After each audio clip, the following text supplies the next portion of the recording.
Hello, and welcome to Dungeons and Magi, where we open our handbooks, we open our minds, and more importantly, we roll the damn dice. As always, I'm your Dungeon Master Cade, or you may call me the Viking GM. Before we begin, we do have a few announcements to get through, so please bear with us. First up, we have Ben with our partner. Adventurers, you know what's better than finding loot after a tough dungeon crawl? Not having to fight for it. That's right, with Dungeon Crate, the treasures come straight to you. No traps, no mimics, thank God. Just pure tabletop goodness. Each Dungeon Crate is packed with premium minis, stunning dice, immersive maps, and inclusive adventures that'll make your next session feel like a critical hit. It's like your DM decided to give you loot without making you roll for it. Wild, right? Whether you're a battle-hardened DM looking for fresh inspiration, or a player just wants shiny new dice to accidentally drop off the table, Dungeon Crate has your back. Here's the best part. You don't need to roll a natural 20 to get a great deal. Just head on over to DungeonCrate.com and use the code DungeonsMagi22 at checkout for 10% off your first order. So why wait? Skip the dungeon, grab the loot, and make every game legendary with Dungeon Crate, because real treasure is waiting at your doorstep. Back to you, Cade. Hey, yo, these Dungeon Crates fell off the back of a truck. No, of course not. That would be unethical. But hypothetically, if they did, how much are you charging? Well, I'm going to give you my code DungeonsMagi22 so I get 10% off. You drive a hard bargain. It's a great deal. Drive a hard bargain, but I'll take it. Alright. Now, adventurers, dice goblins, and chaotic gremlins, listen up. Your dice are more than just random number generators. They're the heart of your story, the soul of your character, and sometimes the reason your bard is banned from that one tavern. That's why you need Broker's Forge dice. At Broker's Forge dice, we don't just make dice, we forge them. Each set is crafted with care, using techniques like split pours, mesmerizing inclusions, and colors so vibrant you'll swear they have their own backstory. Whether you're rolling for a critical hit, bluffing your way through a royal court, or praying to the dice gods during that one death save, Broker's Forge dice will be right there with you, looking awesome even if your roll isn't. Why do you guys keep looking at me? And the best part? No need to slay a dragon for these treasures. Just head to danmediallc.com/store, or click on the store, and claim your next set of legendary dice. Because at Broker's Forge dice, every roll tells a story, and trust me, you'll want your dice to look epic, no matter what the dice gods decide. Forge your destiny today. Once again, we have brand new stuff. We even do UV dice. These are UV reactive, glow in the dark. As long as they've seen some form of UV, taking them outside, leaving them in a window. That's what I suggest when you're not playing D&D. You leave them in a window so that you get that natural light, so that when you do play, they glow in the fucking dark. It's beautiful, man. They're pretty cool. That's my specialty. I'm the one that does the UV reactive dice just because I love them. I think they're amazing. I'm going to be attempting to do them. But yeah, check them out. DamnMedia, DamediaLLC.com/store.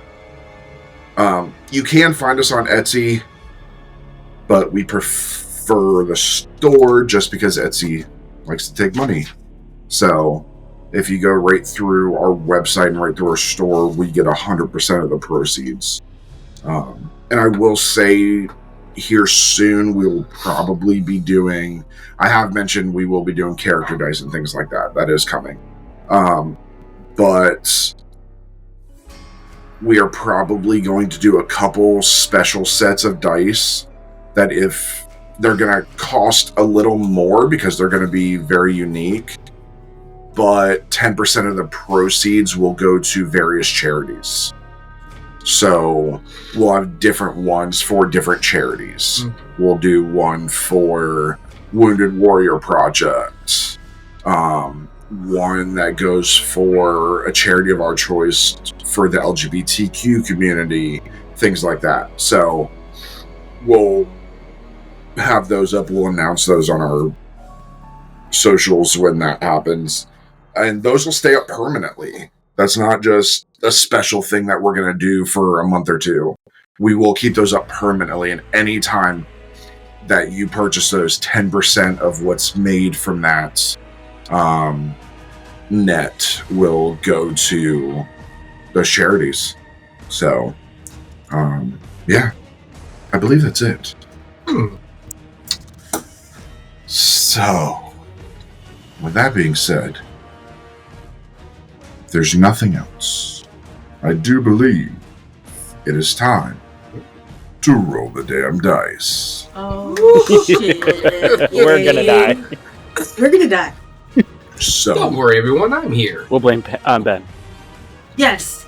last we left off, it was a battle for the ages.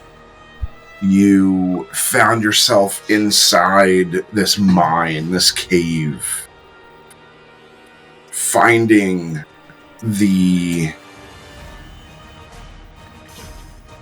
crystal that you needed, the conduit. Two of you approaching the conduit, far away from the rest of your friends. You activated a guardian, large guardian, dare we say kaiju size. And combat ensued, and danger befell your group as this cave hinted with whispers of magic, causing any magic spell to become wild and unstable. Colin transported 6 miles away during the fight, choosing to communicate with this random being that appeared and offered him a choice of deck of cards, choosing a card and finding the devil card. With much luck, the only way this would happen, appearing back in the cavern, the ground opening up, and a large horned being climbing out of the ground.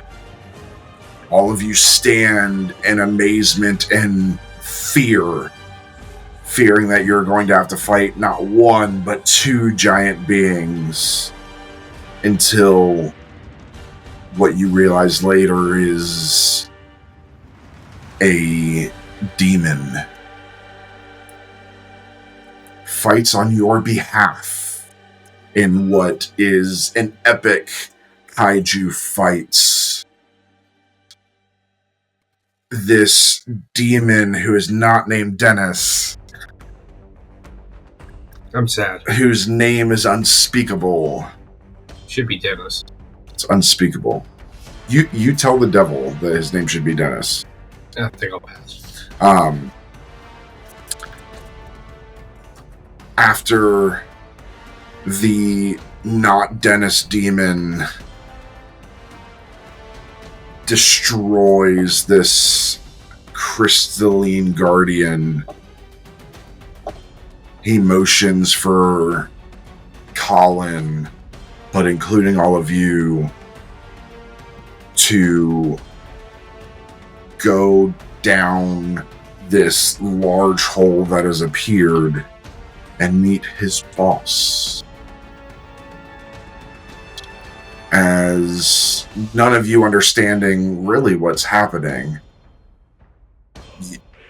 not Dennis chops through the hole, and the rest of you jump in after, for falling what feels like forever, seeing the ground impact, coming like you're going to impact, and then you stop. And that's where we pick up tonight.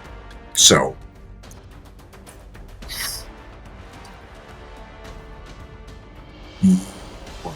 tumble through the portal.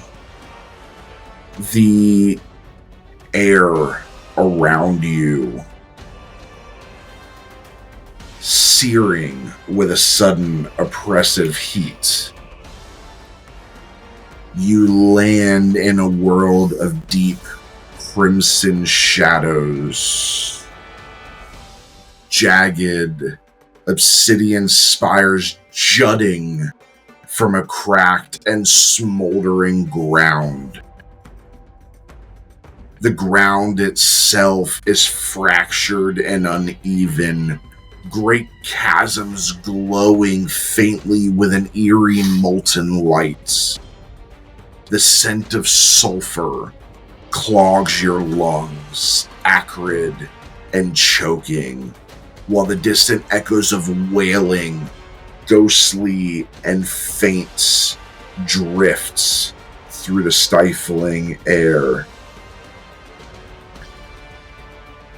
The sky above you is an unnatural swirl of deep black and scarlet, with lightning that arcs across the heavens, splitting the oppressive gloom with blinding lights. Yet this lightning produces no sound, as if the very fabric of the layer is holding its breath.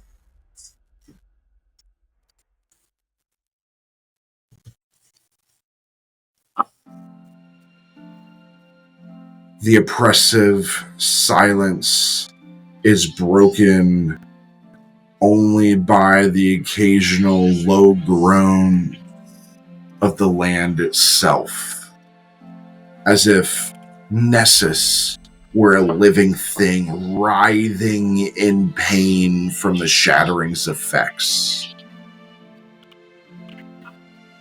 As you begin to stand, here you are in Nessus, the 9th layer of the 9 hells. I just get up and I reach for B to help him up as I'm just looking at the sky and what have I done? Do I feel any different because of being disconnected with Starflow? Currently, no. Okay.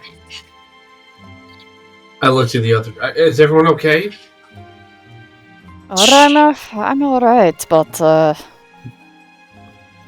I mean, I'm eventually going to come back down here, but where are we? You're not in Elyndor anymore. Oh no, shite. B, this is not the time.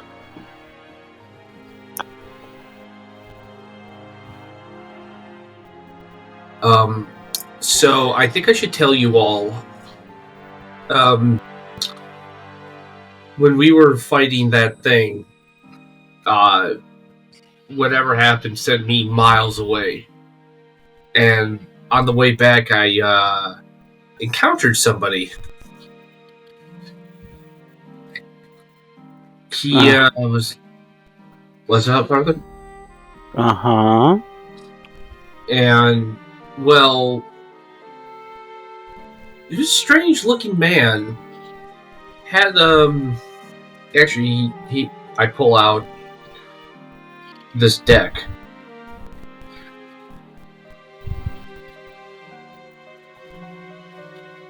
And he made me draw one in exchange for getting me back to you guys faster. Otherwise, I don't think I would have been able to save you.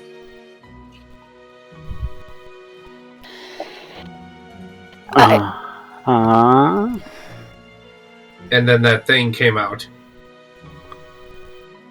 Somehow I managed to be able to control it, but we need to go visit his boss, or the one who rules. I kind of gesture around this. Alright, but I reach back to touch Starfluff.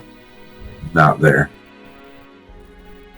I pull my backpack off and look and kind of like start digging. No Starfluff. Honey, what's wrong? Starfluff's gone. What happened? Did he fall somewhere? I started looking around for Starfluff. I'm sorry, No Starfluff. did you misplace a god? That or a god doesn't come down here. Well, and Calathar finally speaks up. The entire time he's just been looking around carefully. Well, I mean, we are in the 9 hells. This is the first time you're hearing this. I will say, those who want to can make a history check to see if you know what the 9 hells is. Because just an FYI, outside of D&D, the 9 hells in some of D&D does come from Dante's Inferno. Okay. So, I would, in my view, Dante's Inferno also exists in D&D. And somebody just wrote about his visit. Yeah. So, Colin? 16. Okay, Beatrice? 23. V? 5. Arthur? 17. Okay. Everybody but V. You guys have read Dante's Inferno. Whether it be in school for a requirement or just on your own, you have read Dante's Inferno. And Dante's Inferno does talk about the 9 hells. And there, until you've traveled this a little more, you wouldn't know what layer of hell you're in yet. You have to travel a little bit more. I looked at Cal. I'm like, did you say this is the 9 hells? No. Obviously, yes, we are in the 9 hells. Well, Question. What's that? Well, there are 9 layers of hell. Each layer is something different. You have Dis is the second layer that is the most common in what people believe hell is like, lesser demons.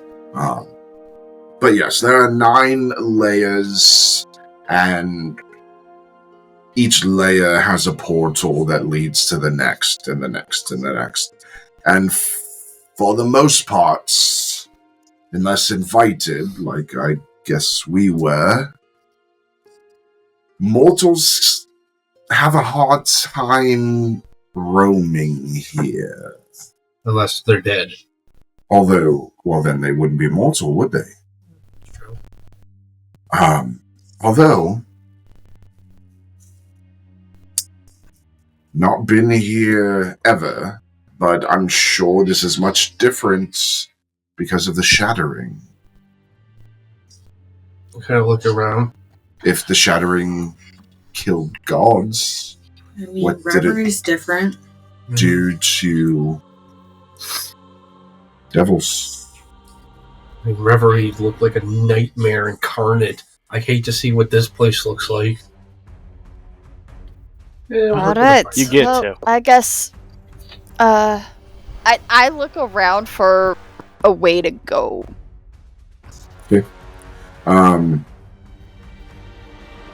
I mean, there's a path right ahead, and I will say, if Colin leads the way, that mark is kind of guiding you where to go.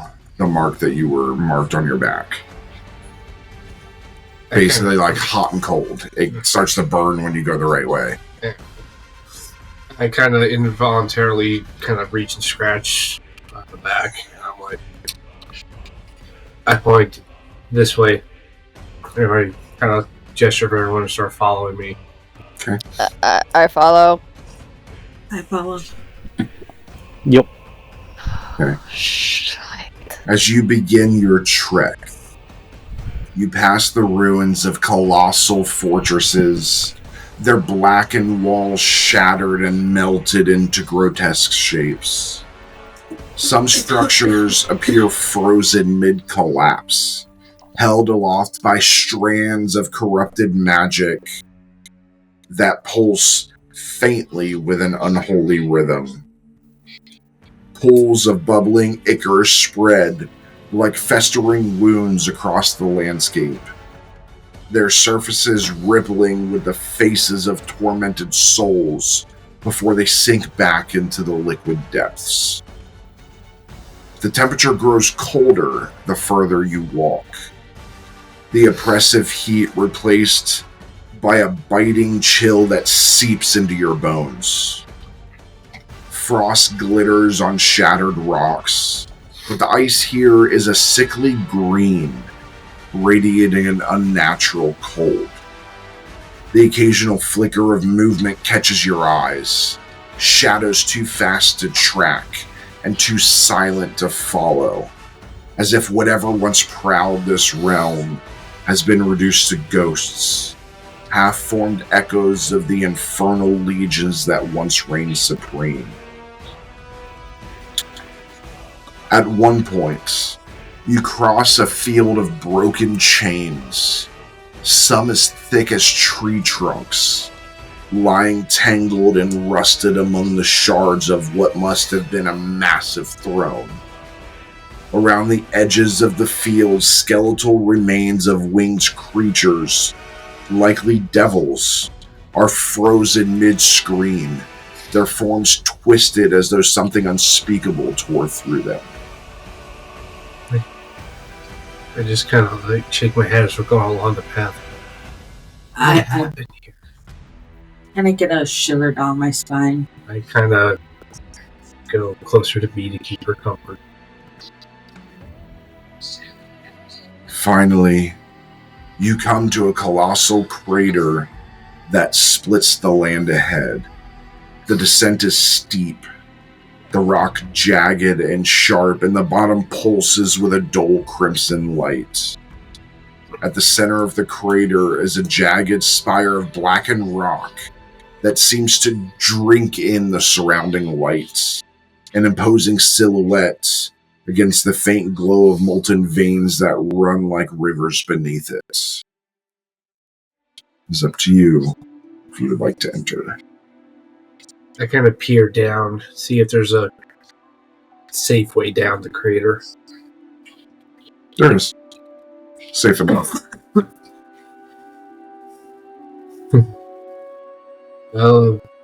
I want to try and see if I can feel if, while I'm facing the center of this crater, if I'm feeling hot or cold in my body. You feel warm. Well, looks like it's this way. Easiest way around this is through it. Right. Lead the way. Joy. Kind of starts cautiously heading down the path, down the crater's edge into the center. Okay. So, as you go down, you actually head inside the crater, like actually in the crater. And inside, Okay. brightness effects. Bright.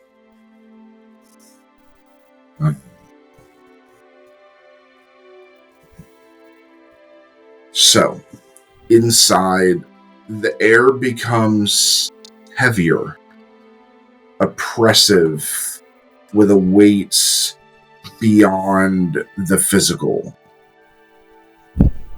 You hear whispers in a language only one of you understands. I kind of close my eyes and try and make out what's being said. It's a little too scrambled and far away.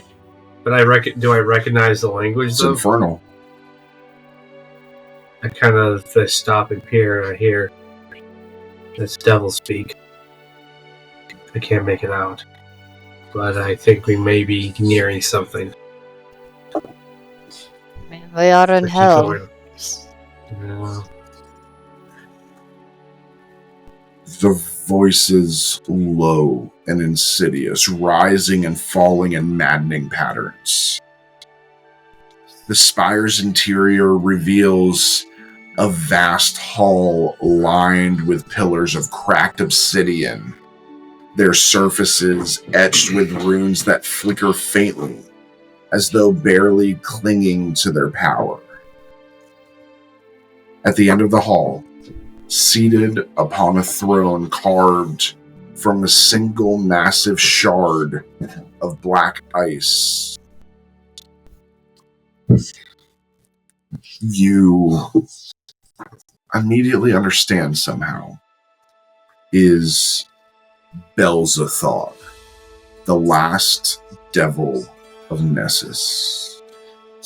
Everybody make me a perception check.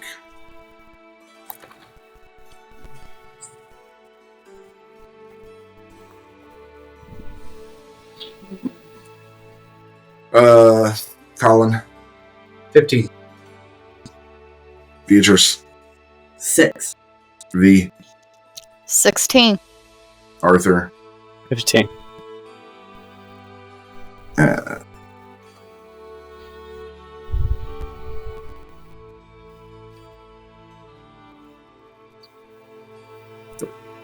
For Cal. 1. 31, yeah. I rolled a 19 on the dice. Jesus. Seated upon the jagged throne of blackened ice, Belzathar is a figure of immense, unsettling presence. His crimson skin is marred by deep cracks, faintly glowing with the remnants of infernal power, as though the heat of his essence struggles to escape. His once magnificent horns, symbols of his authority, are now jagged and broken, their fractured tips glowing dimly like dying embers. From his mouth protrude two prominent tusks, curved and slightly uneven, pressing against his lower lip and subtly altering the way he speaks, a faint lisp threading through his deep, resonant voice. His teeth, otherwise sharp and jagged, seem almost too large for his mouth, amplifying the guttural tones in his speech. His eyes burn like molten gold, searing and unblinking, drawing attention to a face carved with lines of wariness and fury. His wings, torn and tattered, hang limply at his back, their once pristine membranes now shredded like weathered cloth. His body is large and muscular, though his movements carry a heaviness that speaks of both power and exhaustion. Every step he takes echoes with the weight of a being burdened by millennia of torment and responsibility. Despite his disheveled state, there is an undeniable majesty to him. His armor, though scorched and dented, gleams faintly with infernal runes and the cloak draped over his shoulders seemed to ripple as though alive, absorbing the dim light of the ruined spire. The aura around him is suffocating, a mix of raw heat and frigid despair that seeps into the bones of all who dare stand before him. Belshazzar is a king reduced to ruin, yet even in his diminished state, he exudes a power that demands both fear and a grudging respect. His presence is overwhelming, a figure of elegant cruelty and terrible majesty. As his eyes burn like twin suns and his tattered wings hang limply at his back, you enter, and his voice rumbles like the groan of the tortured land itself. Welcome to what remains of my kingdom. Tell me, mortals, do you seek to fix what your kind has broken? I kind of look to everybody, and I step forward and just kind of awkwardly bow my head in respect. I'm like, we have indeed come to fix what was broken and make our world above home again. And if we can, we would fix this place as well. Do you know where you stand? And look around. It's kind of hard to tell what level of the hells you're in. I regret that I only know that my companions and I are in the 9 hells. Beyond that, we know very little. You stand in what remains of Nessus, the 9th hell.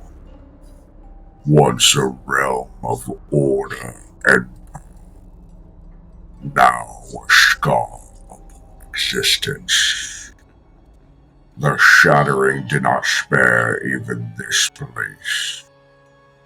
The 9 hells were torn asunder, the balance shattered and the rulers obliterated. All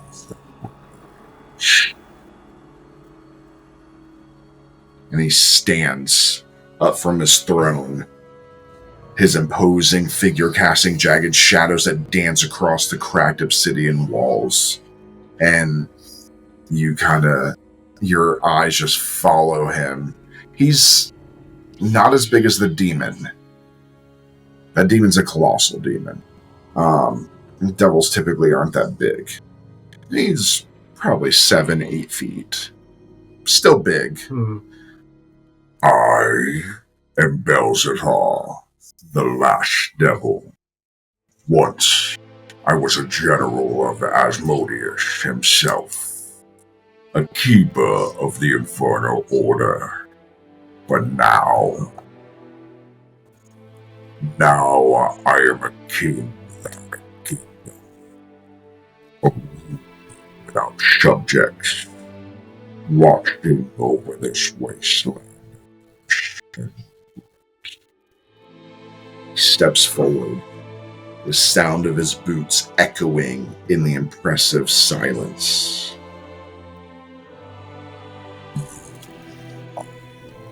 Someone looking directly at Colin. I just kind of like... The card you drew from that cursed deck binds you to this moment. Fate, or perhaps the luck, has brought you here to me. And now, must shed. He pauses for a moment. His voice drips lower, more deliberate.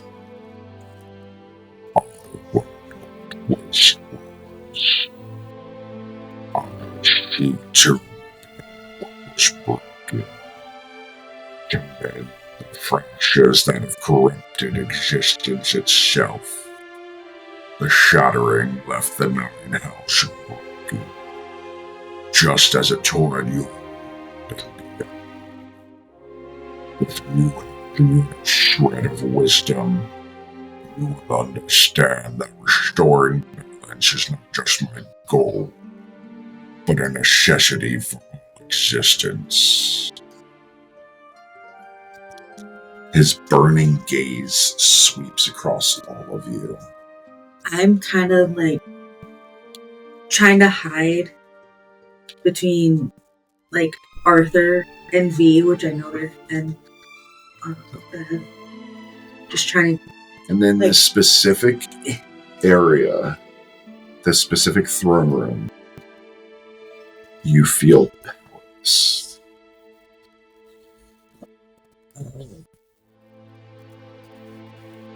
You stand at the edge of an accord that could reshape this broken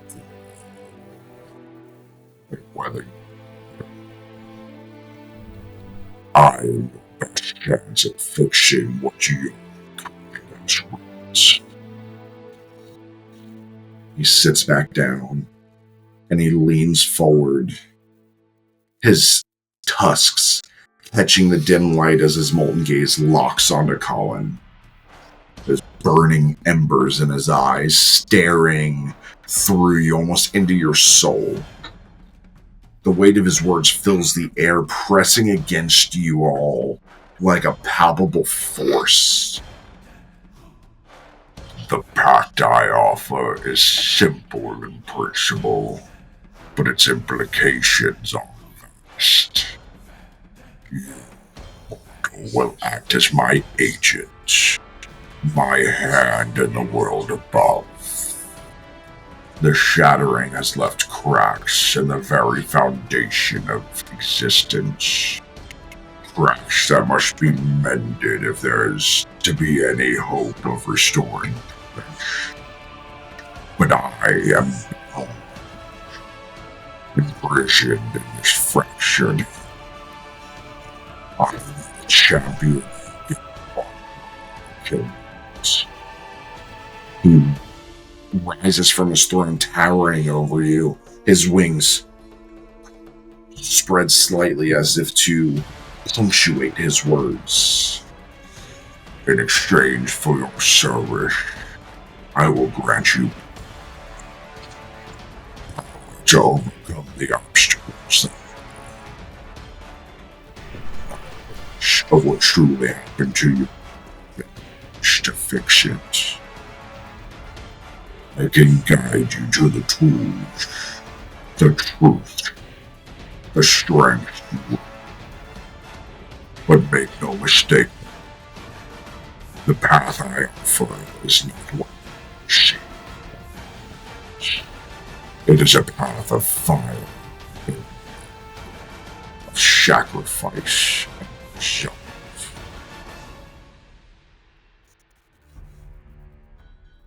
He steps closer, his voice lowering, heavy with the weight of millennia.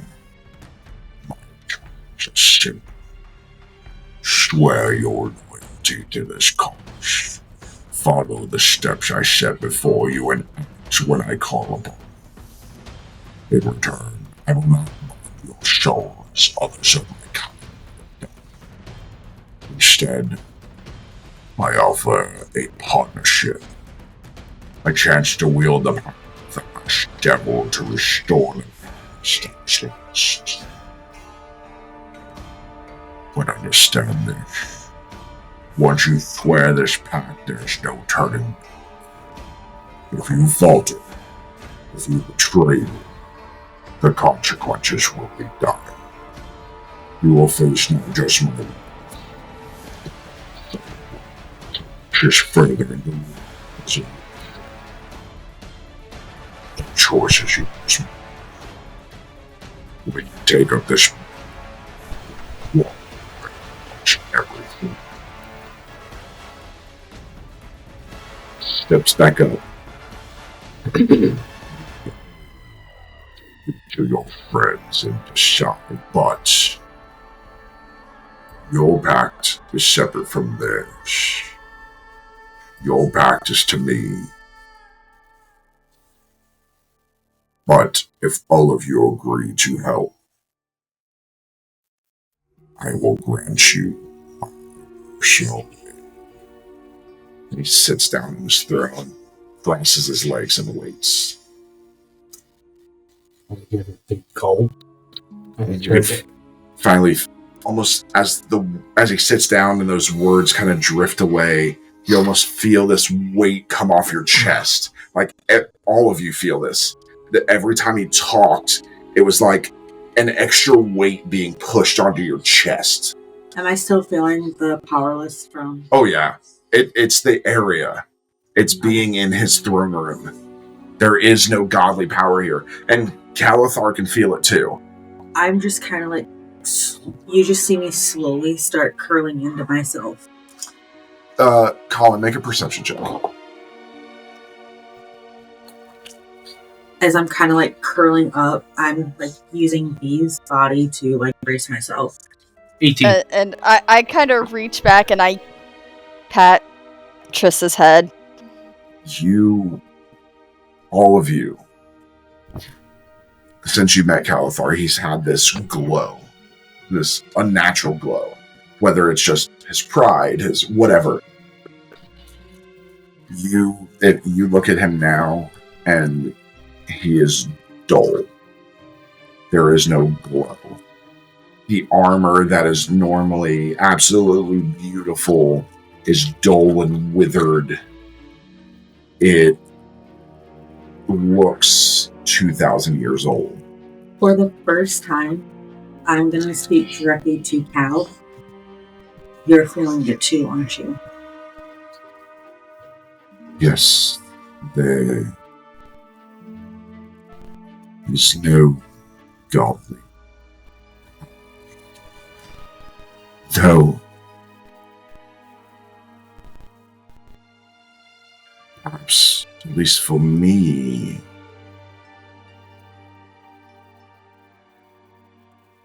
there's no godly power left back out there. I kind of look around.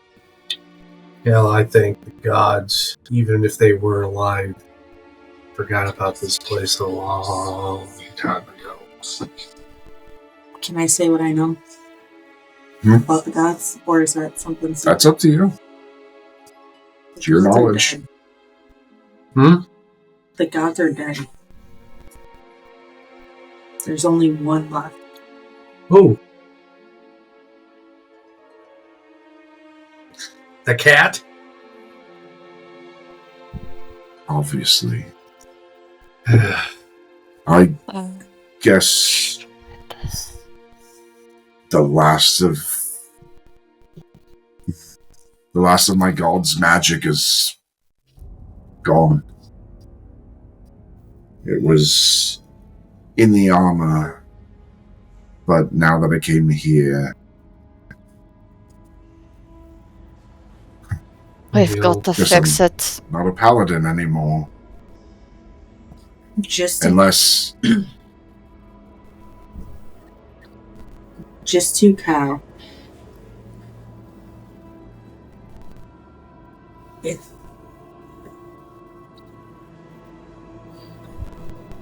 I do not want your god's blessing. He says that out loud. I do not want your god's blessing. That I will not do. That would be... I wouldn't really want to be bound to a lizard cat either. Oh, you have no idea. I don't even think you know who Zolteth really is. This is the first time you hear him say the name. I have communed with the gods over millennia. And that is one I will never commune with. I would rather take the power of this devil than the power of Zolteth. Which brings up my... says a lot. Brings up my point. I think we're gonna have to. We need to take this. Belthazar. Belzethar. Belthazar. Yep. Belzathar. Belthazar. I know it's hard because it's like Balthazar. Yeah. It just flipped. Yeah. Belthazar. Copyright infringement. It's a bitch. We have no choice but to take his deal. So out of character. So keep in mind, yours is separate from everybody else's. Yours is a pact. This means this changes you. So you will, if you take this pact, you will multi-class. Yeah. Into either a paladin or a cleric, your choice. But everybody else has a separate. Theirs isn't as much of a pact as it is in just a plain agreement. But if everybody agrees, and it has to be unanimous. If everybody agrees, boons. I don't know what that would mean for my healing abilities if I agree to this. I mean, we're already trying to fix the shattering. What's more help going to do but to help us? Yes, it's from a devil, but I'm not disagreeing with that, V. I'm just saying, is it going to affect my pact with Zoltath? Will I lose my powers if I take this up? Well, I would love to talk to Zoltath about that, but considering he decided not to come with us, he doesn't really get much of a say in this, so we're going to have to make this decision as though we've already lost him. I will be making my pact. I have no choice. And what does that mean for us? You working for a devil, me hopefully still working for a god? the way I see it, you're two sides of the same coin. Yeah. You're part of the balance that we're trying to bring back. It's a good point. Ask if it means I have to sever my connection with Zoltath. Because if that is the case, I don't know if I will. Arthur? Any input? Devil is a devil. A god is a god. We are but just pawns in a game. I think that was poetry. Devil is a devil. A god is a god. Yes. Yes. Zoltath isn't the... Slam poetry. They're both the last of their kind. I doubt any pact made will affect another right now. I tend to Right agree. now, I think Zoltath needs you, and it looks like a devil wants our call it. Jealous that I got the deal and not you, Arthur? I'll get my powers one way or another, don't worry. That concerns me. I look Mr. Arthur. Shut up. I just silently think, make me.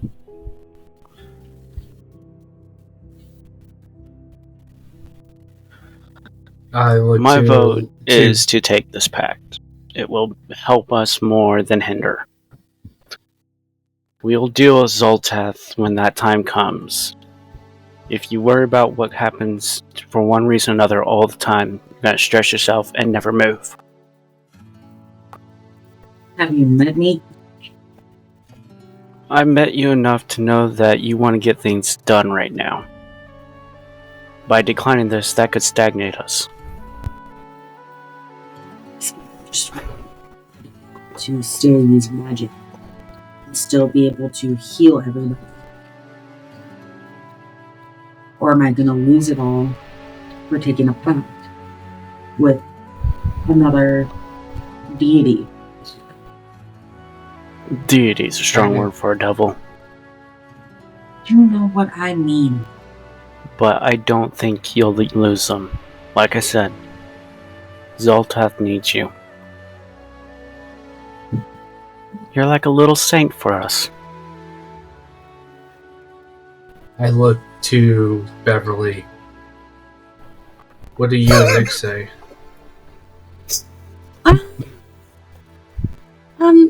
Nix, what's your take on this whole thing?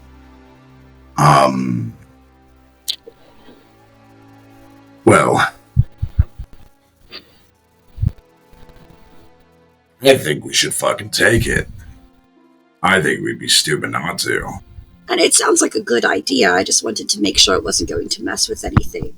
Oh, for us, no. I mean, my kind of delved into this kind of partnership before. Okay. It's kind of how we came to be. All right. I vote to do it then. I'm not saying no. I'm just saying, can you ask if it's going to affect my pact with my god? I turn to Faith Belsazar. Belzathar. God. Zadar. I have a question before I render my answer. Speak, mortal. One of us has a partnership with another, we'll call them a deity. Looks directly at you. Fucking devil. Hi? Yes, I know. Will our bargain, and a bargain with, and if they bargain with you, will this affect that partnership with the other deity? Because I feel that they too are the last of their kind as well. Your pact is your own. They are making a deal. The difference is a pact means you follow me. A deal just means we're partners. Step out anytime you wish. I understand. A moment, please. I turn back to the others. He said yes, as long as it didn't affect my pact. I'm just making sure, dear. As I give her a hug. I look to the others. Well, Let's go. it's time to make a deal. All right. And I turn. You didn't ask everybody. Didn't ask Kale. Oh. You didn't ask the fucking holy paladin. I look to Kale. You're the last one, buddy. What say you?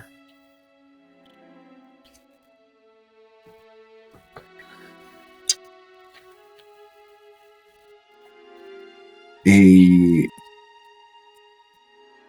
looks at his armor. And again, it's all dilapidated and rusted, and it's 2,000 years old. And you can see it.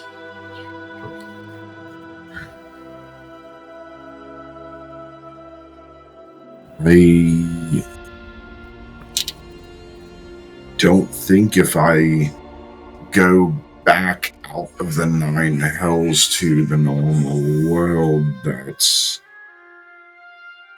I'll have any power left. I think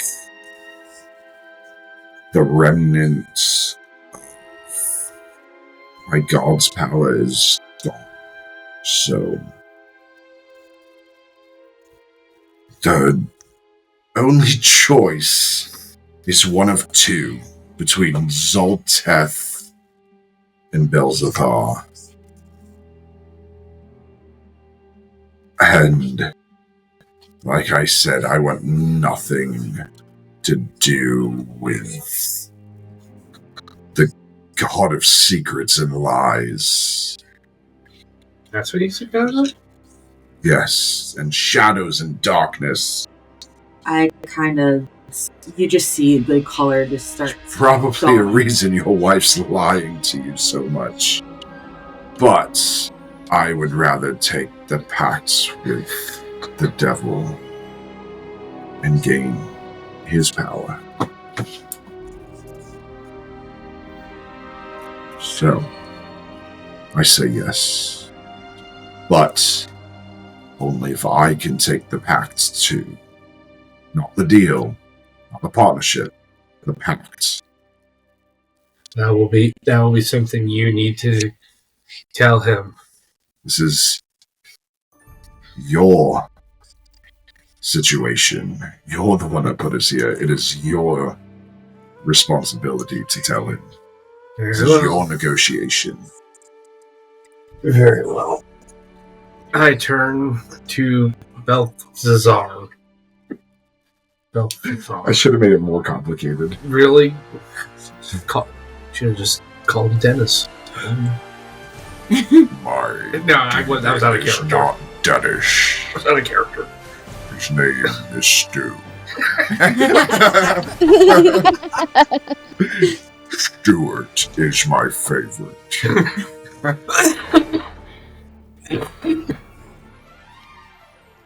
I turn and I stand before the King of Hell. King of Hell. We reached an agreement. I point to the others. Not pointing to Cal. They will take your deal. That one, named Cal, and myself, we will make a pact with you. He looks over. Calthar. Is that... It's been some time. And Calthar steps out from behind everybody else. He's been behind all of you the entire time. He steps out. Belzathar has been 3,000 years, perhaps. How is that scar treating you? And you see Belzathar kind of rub his jaw, and there is a large scar that runs from about his ear down to the point of his chin. You got it a lucky hit. So, here you are standing before me. Your god dead.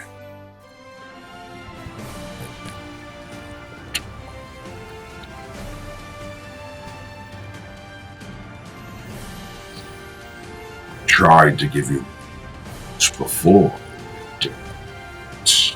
Chose your god.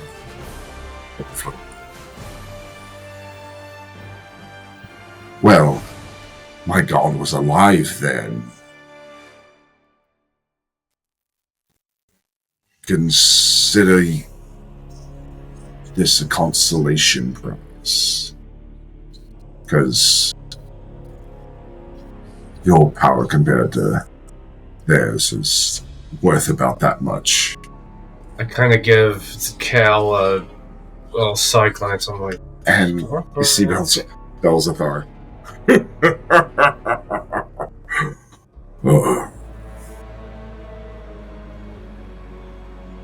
Very well. Both of you don't take the damage.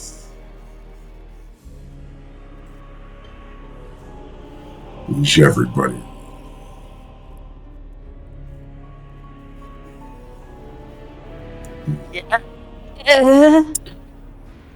Stands up, wings furl out. You can see the tattered membranes. You can see straight through parts of it. Deny, Belzethal, the last devil of Nessus, invoke action. This wave of red energy washes over all of you. Colin, rise up and you begin swirling with this red energy. As you feel this power that you've never felt before. And this armor begins attaching to you. This armor forged in the infernal depths of Nessus is a testament to the pact you made. It's a fusion of mechanical ingenuity and infernal craftsmanship, radiating an aura of dread and power. The molten veins running through the armor pulse faintly, a reminder of your fiery deal. The chest plate bears the emblem of a broken chain, a symbol of rebellion and restoration, encircled by runes of binding and balance.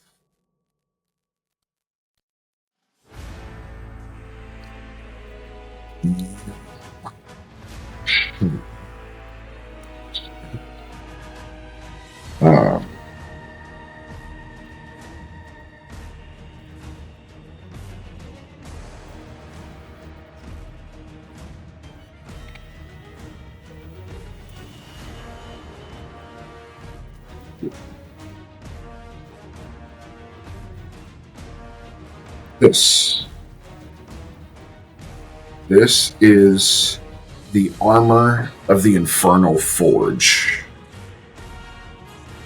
It's in maps and handouts. And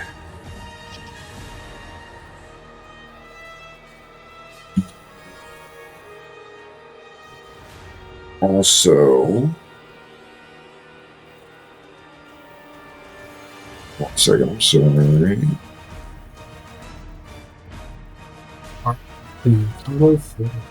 Yes, this is all in D&D Beyond, so you can go search it and find it.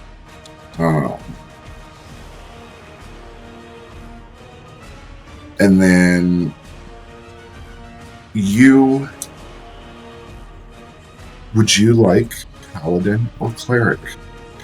Paladin. Okay. You become a Paladin with the Oath of Restoration. So, it is your choice how many levels. You stay your same level. Mm-hmm. So you can either back down a level and go to 3 of Artificer and 1 of Paladin, however you want to do it. But to gain your oath, you do have to technically be 3 levels of Paladin. I'll go down 1 on Artificer, and then I'll add a Paladin level. Okay, so you won't get the oath. You'll be a Paladin, but you won't get the Oath of Restoration stuff until you have 3 levels of Paladin. Okay, so just keep that in mind. You can still do Paladin stuff, but you won't get the special Oath of Restoration stuff. Okay. So you would have to basically go down to one level of Artificer, like level 1 Artificer and level 3 Paladin. Or it's your choice. You can just wipe Artificer completely and just go Paladin.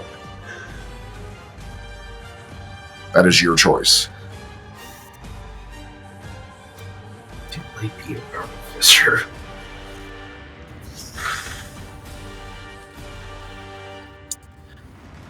Now,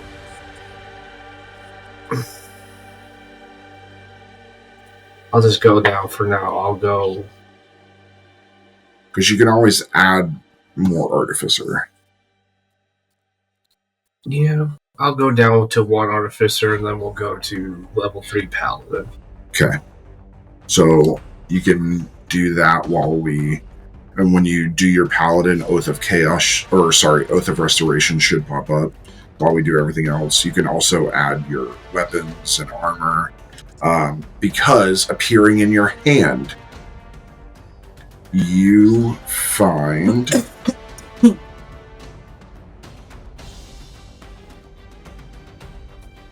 a large warhammer.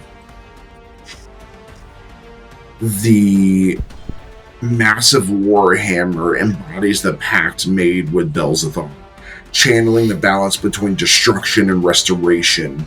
The hammerhead glows with infernal heat, its demonic face roaring with molten fury on one side and radiant celestial symbols shining faintly on the other.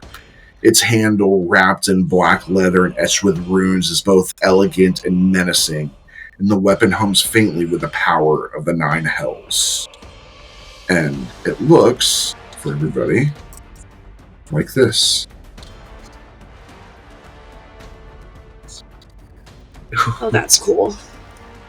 Now, as you're doing that, that is the Hammer of the Infernal Pact. So that you can add as well. Beatrice, as you begin to hover in the air, this red mist surrounding you, you are gifted with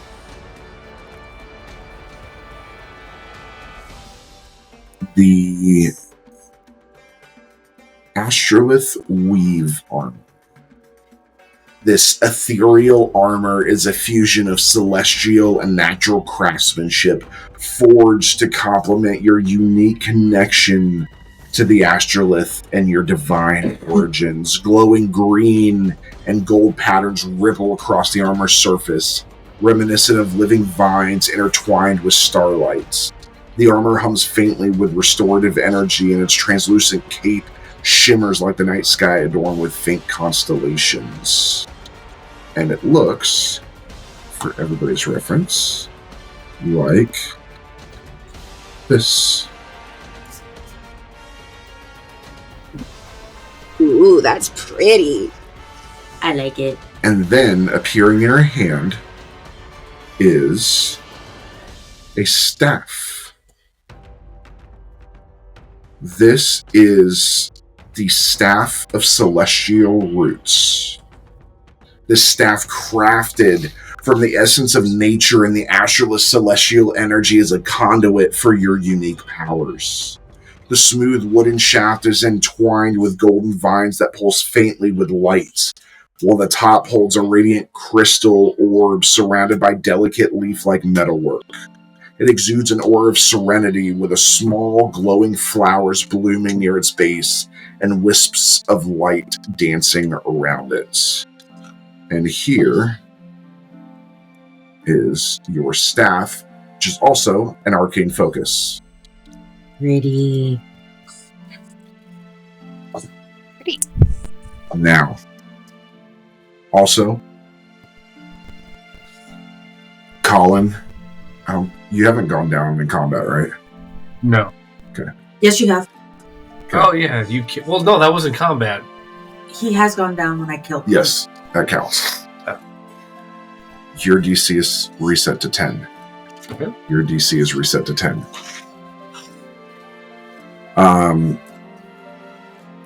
Arthur, probably my favorite armor.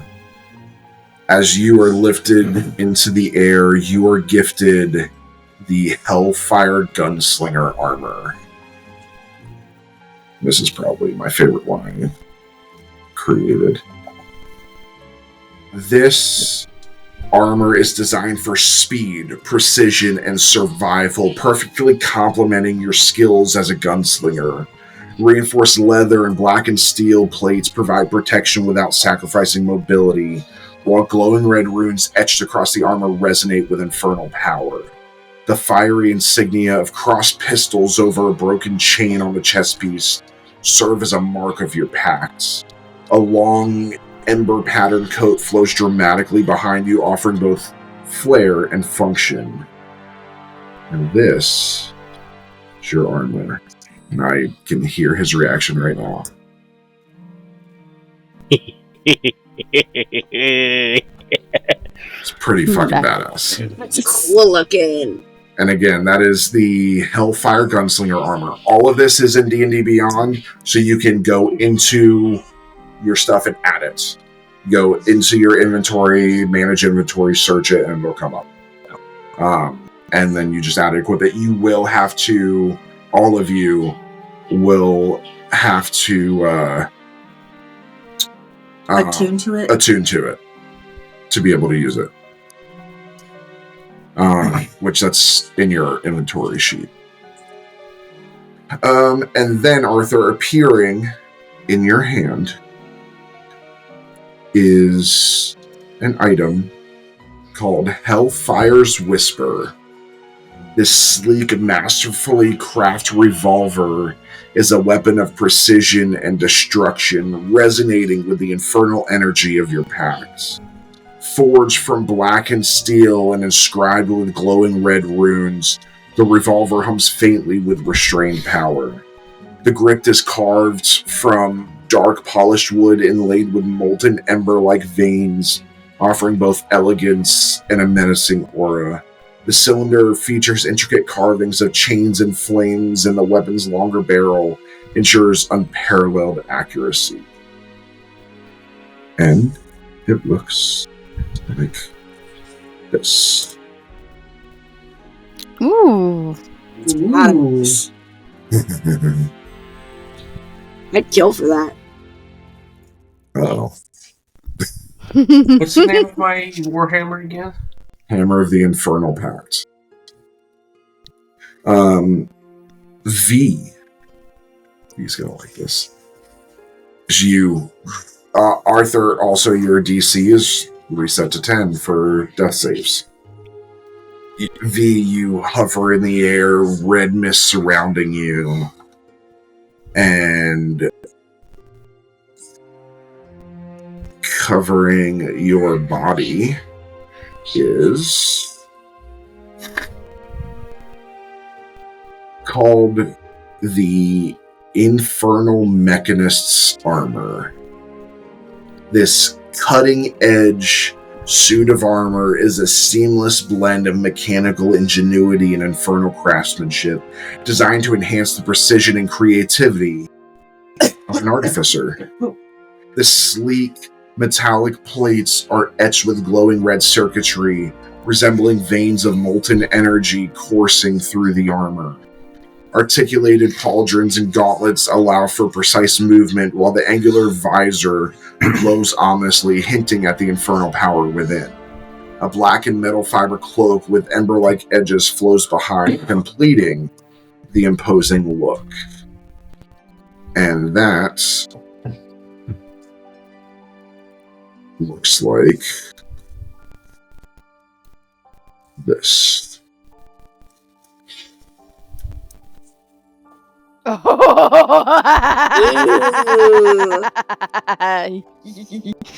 And then appearing in your hand is the Infernal Arcbolt Launcher. This advanced crossbow fuses mechanical engineering and infernal magic into a seamless weapon of precision and destruction. The blackened steel frame is etched with glowing red runes, while ember-like veins pulse with energy through its reinforced limbs. A glowing red crystal core powers the launcher, visible through the chamber, and providing a fiery charge to each bolt. When fired, the bolts leave a blazing trail of embers in their wake, marking the path of devastation.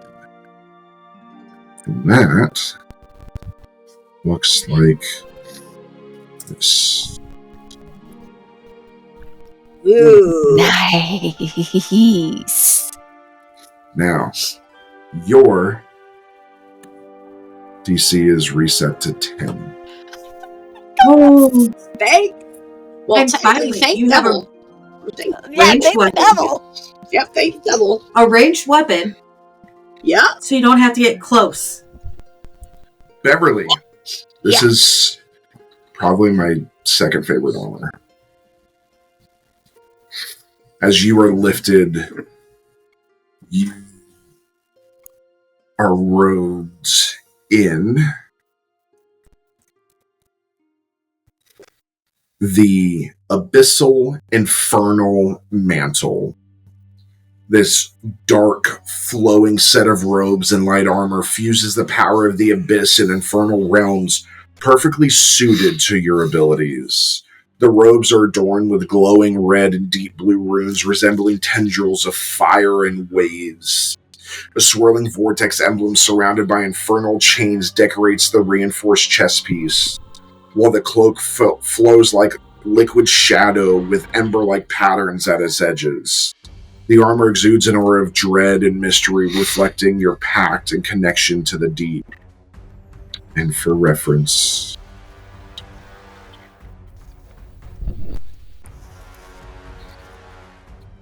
I just read one of the things. Oh shit. Ooh. like I said, that's one of my Hell favorites. yeah. And then you're gifted with the Trident of the Abyssal Pact. This dark and elegant trident serves as a magical focus, embodying the union of abyssal depths and infernal flames.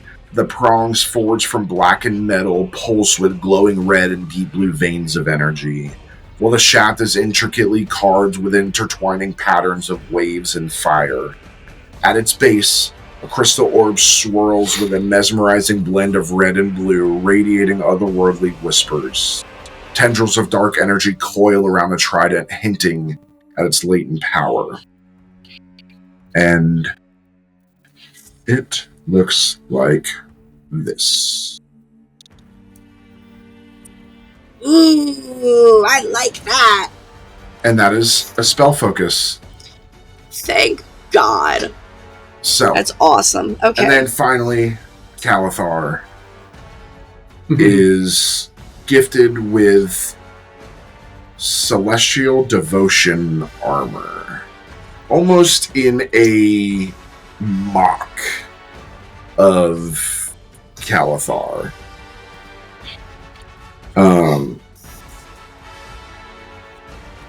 This armor is, show you. Although it's powered by infernals, it gives this celestial glow.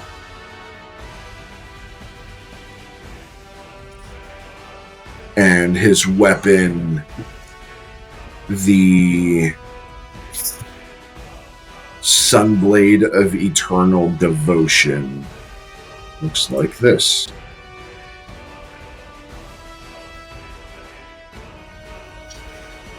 And again, everybody's death save DC is reset to 10. Ooh, his is cool looking too.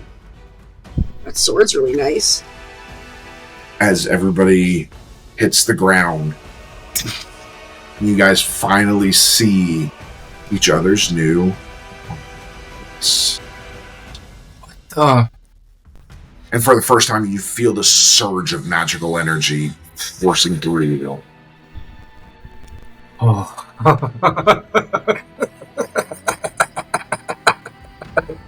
Don't let it go to Oh, your head, I Colin. like this.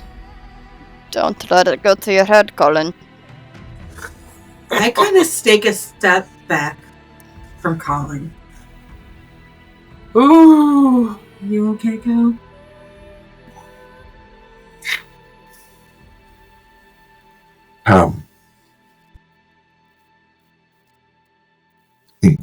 He looks up at Belzathar.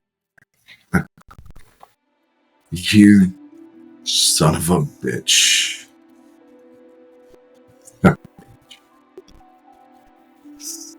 You just created this too.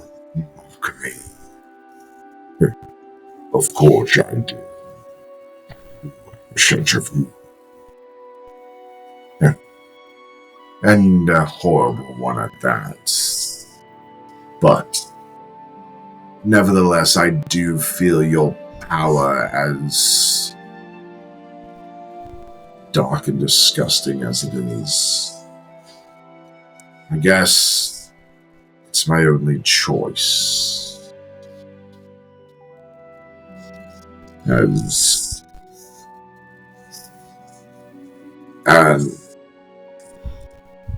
Belzathar looks over to you.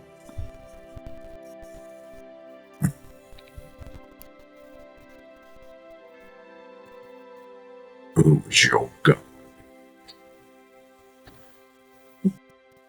Just actually, it doesn't matter anymore. It's Volta. And this like guttural growl comes out.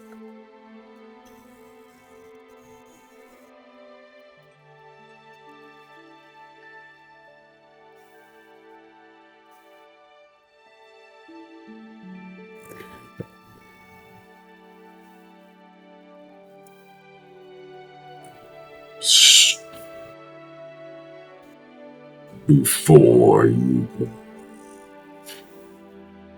I require some time. They are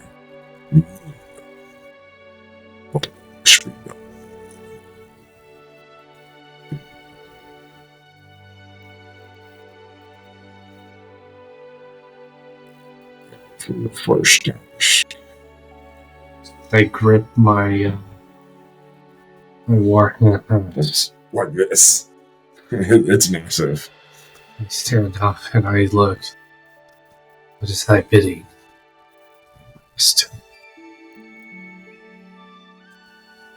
You must travel to Dish, the second layer of hell.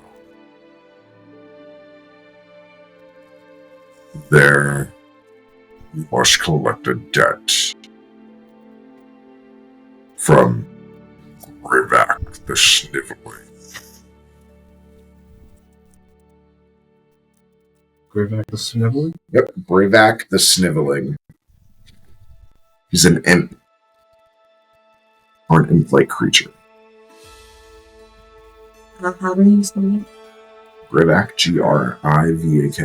Oh, I spelled it right without even asking. G-I-R. G-R-I-V-A-K. The Sniveling. S-N-I-V-E-L-I-N-G. So no, you didn't spell it. Grivak? You did Sniveling wrong. No. It's S-N-I-V-E-L-I-N-G.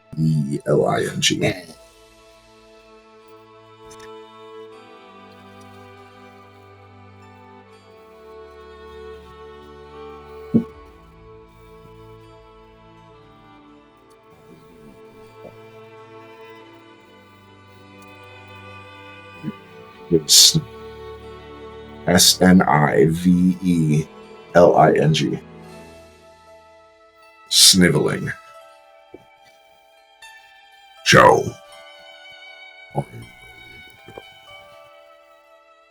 I looked at the others. Okay. I'm hiding by Arthur at this point. I didn't do anything to you. Remember, Bee's probably never seen you power hungry. Hold out your hammer that way. And you hold out the hammer, and this big fiery portal opens. Because of your pact, you and Kale are able to travel between the layers of hell with no issues. You do not have to go search for the door to the next hell. You can create the portals. And you can come and go to the 9 hells as you wish. And, for the most part, unless you piss something off, nothing will naturally come after you. The things that are naturally supposed to be here will not attack any of you. Okay, that's good. It's really good. Things natural to the 9 house. Correct. Devils, demons. What's left of it? What's left of the 9 hells, which Yeah, you're about to find out what's left of the 9 hells. the word that's getting me scared is natural. So, it's fiery portal. I It's looked. almost, some of you are scared to almost go through it because it's made of fire. I looked at Belzazar and I asked, "What shall I be collecting from this graveyard?" He knows what his debt is. It will be done. As I hold it's I don't have to keep Nope, up. it stays open. It's just like a pump and dump. I looked at everyone else. I'm like, I'm ready whenever you all are. Okay. Just fire. What's wrong Yellowthorn, with that? before any of you just walks right through it. Going right after. I I follow. I go. I make sure I'm next to my wife. So are we immune to fire now? Still? If your armor says it. Yes, you are, sorry. Most of yours should give you immunity or resistance to fire. I believe it's in the armor. Some do, some don't. I mean, it didn't say Immune anything. fire. This is something else. If your armor says it, yes. If it does not, no. Because I thought you said something about that last session. Yes, but that was before this pact. Okay. Gotcha. That was the deal with the demon. Because the demon being summoned. Now that this is basically a new deal. Okay. So, the portal twists violently, spilling you onto cracked iron streets. The air is thick with the scent of scorched metal, and the oppressive heat is no longer a product of industry but of decay. This is Dis. It's what? Sorry. Dis Rock. For those that have seen Vox Machina. Or what remains of it. Once the grand metropolis of the 9 hells, a sprawling, suffocating maze of iron towers and endless corridors, it now stands as a crumbling ruin. Its structures twisted and half melted from the shattering. Great iron monoliths lean precariously, their surfaces cracked, revealing molten veins underneath.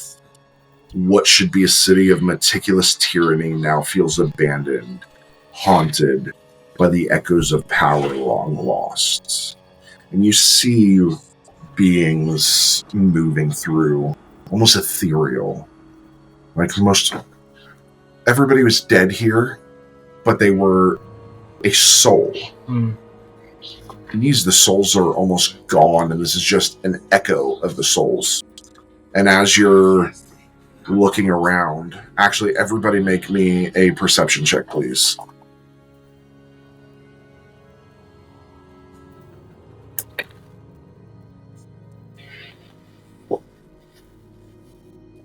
Colin? 22. Beatrice?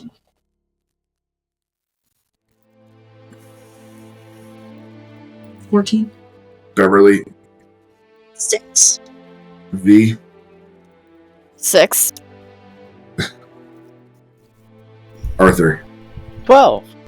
I would have laughed if you got 6, so we would have had 666.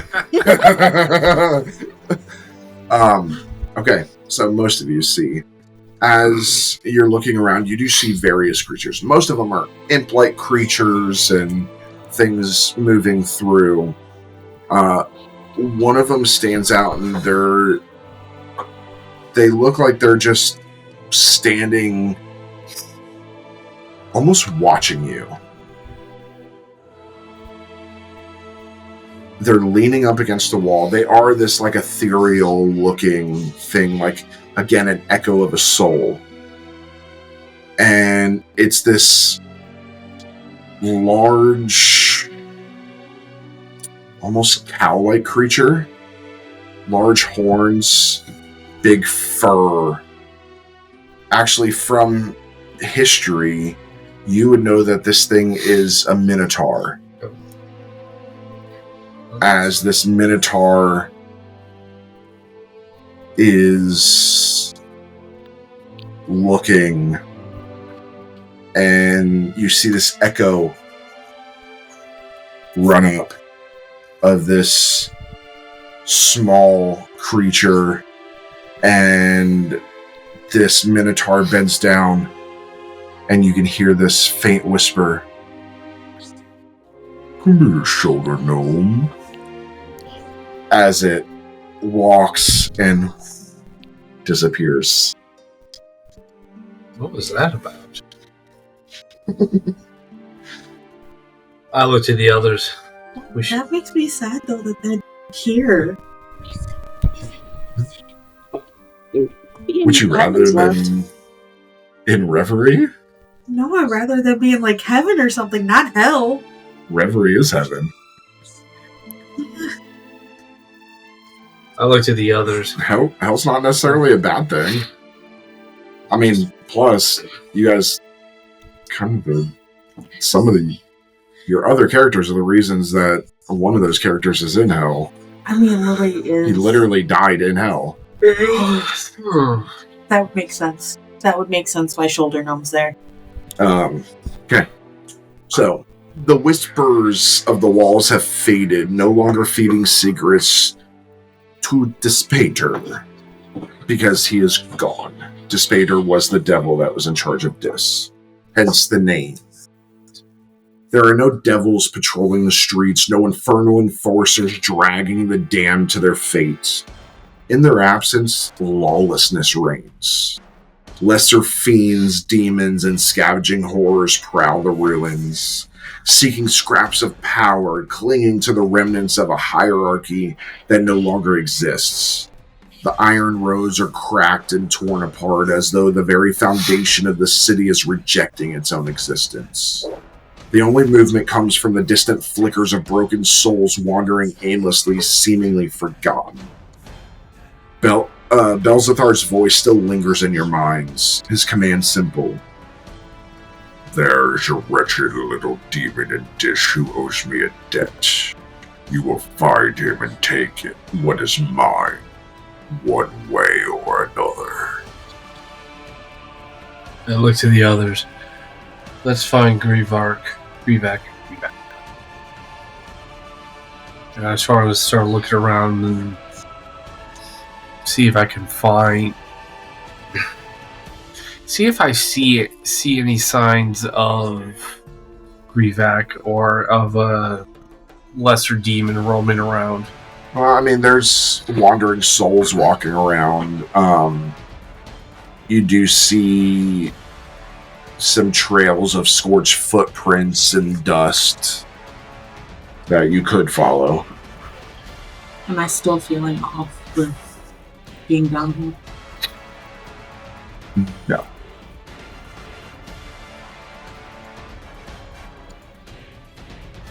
I look to Arthur. How would you track someone like this? I mean, we don't know what he looks like. We just know he's a demon of sorts.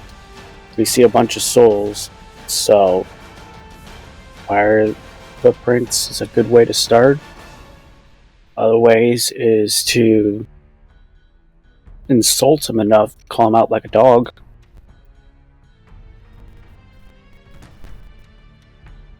I think we should follow the footprints. But even if it's him, great. If not, we can ask whoever the prints belong to if they've heard or seen this Grievok. What if they lie? We'll of persuade where you them are. to tell the truth. That I'd love to see you do. Well, they can't lie to me. I looked at Cal. You think so? I know so. Well, You then. got that annoying thing, don't you? He does have Zone of Truth. Oh, shit. He does have Zone of And- Truth. Oh, shit. And he just admitted that, or he just told everybody he knows that I'm lying. Well, Okay. let's follow the trail, everyone. Okay. If you are leading, go ahead and make an investigation check to follow. If you succeed, you will follow the footprints extension. 18. You follow the scorched footprints in the dusts until you locate a broken tower slouched against a half-sunken street. Its iron walls corroded with rust and something far worse. There is a door that you are able to enter. It's open, like an open door. And it's sitting like this. I go inside. Okay. Inside, Grivax sits atop a crude throne of twisted metal and broken weapons, surrounded by half-mad scavengers, wretched creatures feasting on the remains of what used to be a city of dominance. As you approach, the demon freezes, beady yellow eyes darting from side to side. He knows why you're here. He knew someone would come. Look, let's not be hasty. We can talk. I point my hammer at him. Oh, I was gonna return it, I swear. But see, I had options, better Stop options. talking.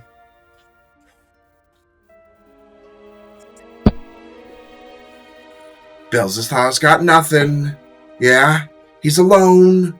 A king with no kingdom, so I made arrangements. You get it, right? Survival. That's what matters, so I gave it to someone else. I look to Arthur. Arthur, can I ask a favor of you? Oh, I like where this is gonna go. Hold him down. As I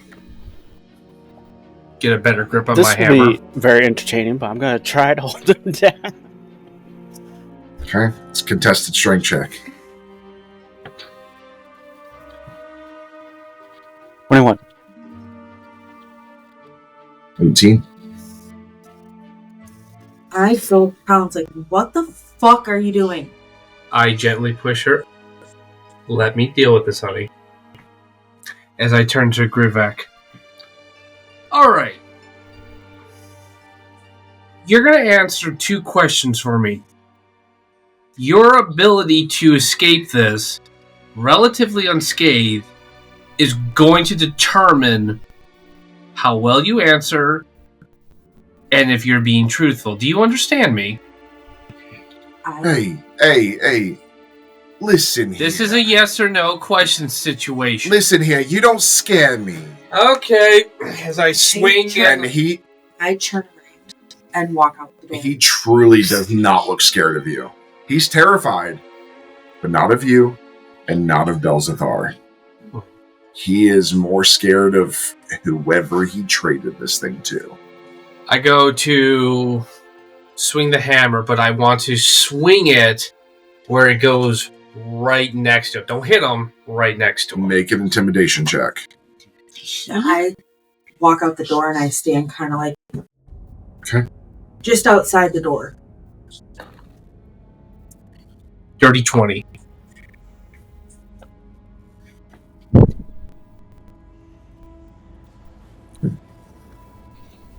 you swing the hammer and it just barely touches here. It goes, oh, whoa, oh, whoa, whoa, whoa. Hey, there's no need to go swinging our hammers around here. Listen, it's not you, it's me. I can't give up my source, or they'll kill me. You have a possibility of dying at the hands of whoever you sold this item for Balthazar to.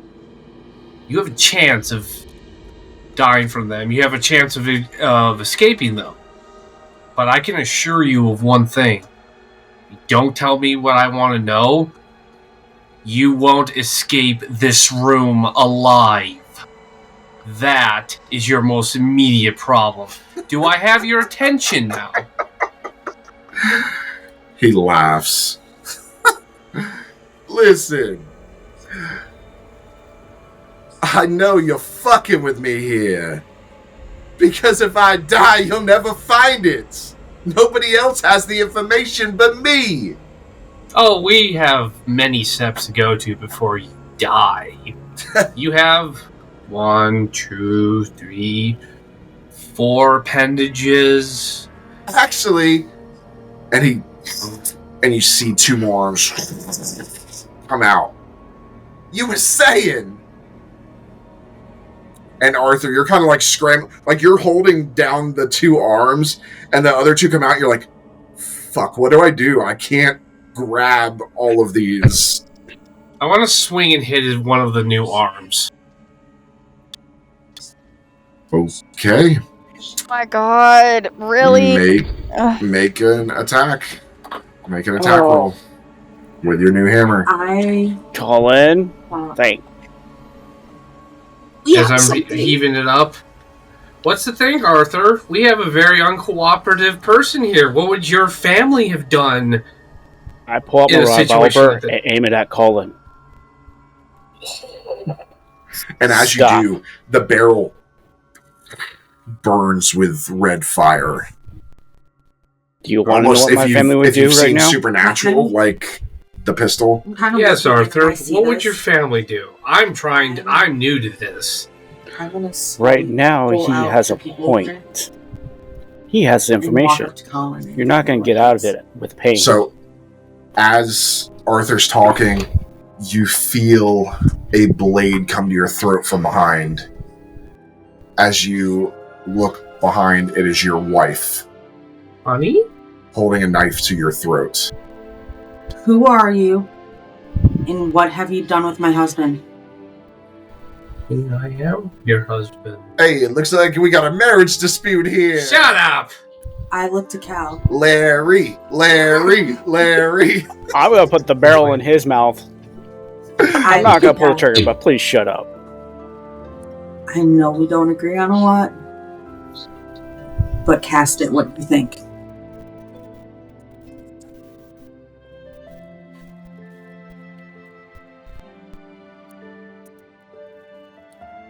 Listen.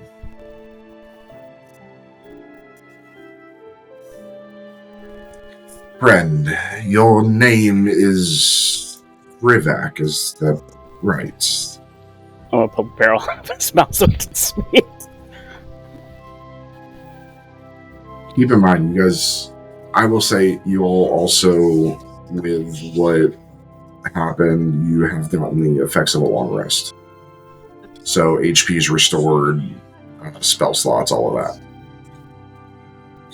that. I just forgot to say that because I realized that he had no spell slots left.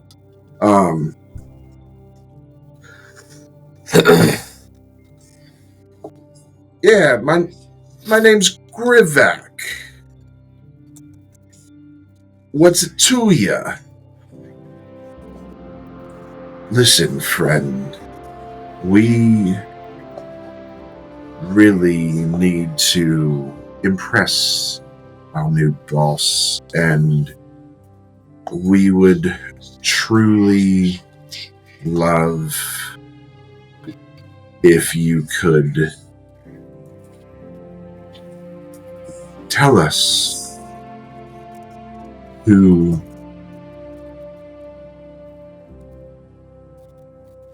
you traded the item to. You don't even have to tell us what the item is. You just need to tell us who it was traded to. As he casts Zone of Truth. This thing is making. Where's my saving throw?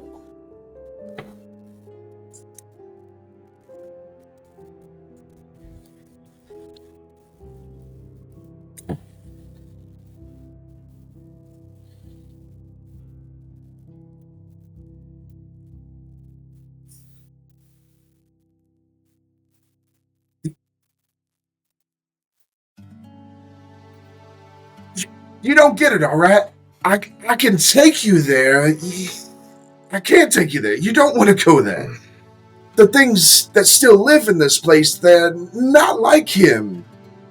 He jabs a clawed finger towards the sky as though speaking of Belzephar. They don't make deals the same way. They keep things. They consume things. You forced me to go and none of us are walking out of there. His words may be an exaggeration, but the fear and truth behind them is genuine. Whatever has taken possession of Belzethar's due is not a devil, for there's no devils left. And that means you are dealing with something far worse. And the resilience, after a little more nodding and pushing in Zone of Truth. All right. But if we go, you listen to me, yeah? I'll tell you when we're close. Because if we go too far... No, not we. If I go too far, I'm dead. Before I can scream. We got an understanding here. Yeah. And Calathar just backs up. I'm actually going to push myself off of him so he can get up. But the revolver's still in my hand, and I'm still focused more on Colin. Yeah, I'm still holding. Honey, can you please get the knife away from my throat? I'm not going to hurt you. Calathar pushes Colin forward. Hey! Into the Zone of Truth. Hey! What the... When I see that, I take the blame. You can ask him if it's truly him. He can't lie right now. Did you... Are you who you say you are? I'm Colin, your husband. Then what is the shit that you're pulling right now? Because this is not my husband. I don't know, just... This is the council more than you. Just keep in mind, you can be evasive and still truthful. I mean, it's still me. I'm sorry if I'm just acting a little aggressive. You've never acted like this. Well, there's a lot of changes going on around here.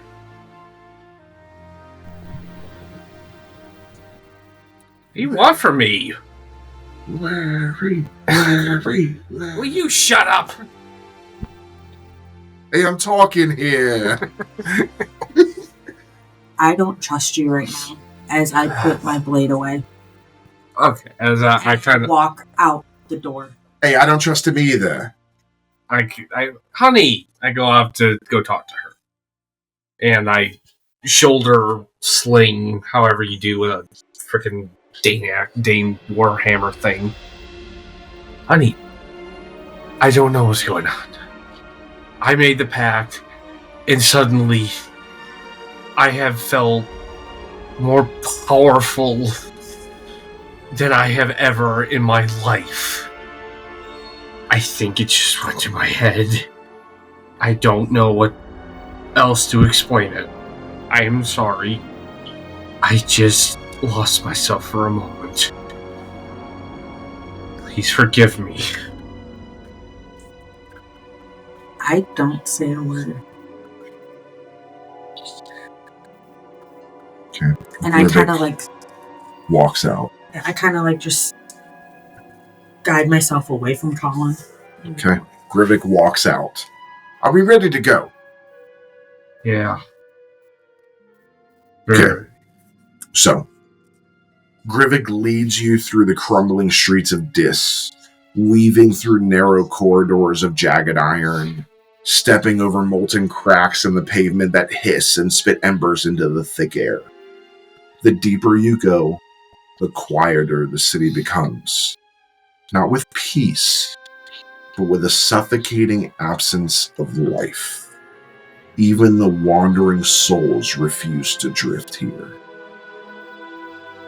The iron tower that once loomed at the city's heart is a melted ruin, a skeletal reminder of the order that once held Dis together. Around its broken foundations, the structure becomes less constructed, more organic, like something grew here after the shattering. Grivek stops abruptly. You all kind of hit into each other. Oh. Shaking his head furiously, his clawed fingers dig into his own bony arm. This is where I leave you. No, I joking. Past this point, the only thing waiting is them. Who is Grivak, that? before you go, tell us what you sold them, so that when we try and get it, we know what to get. I can't speak it. You're just gonna have to see it. And he goes to turn to walk away. Walk back in the direction. You letting him go? I'm not gonna stop them. Can you say it telepathically? No. Eyes starting around. You have true fear of this thing. Oh, no shit, I just said that, didn't I?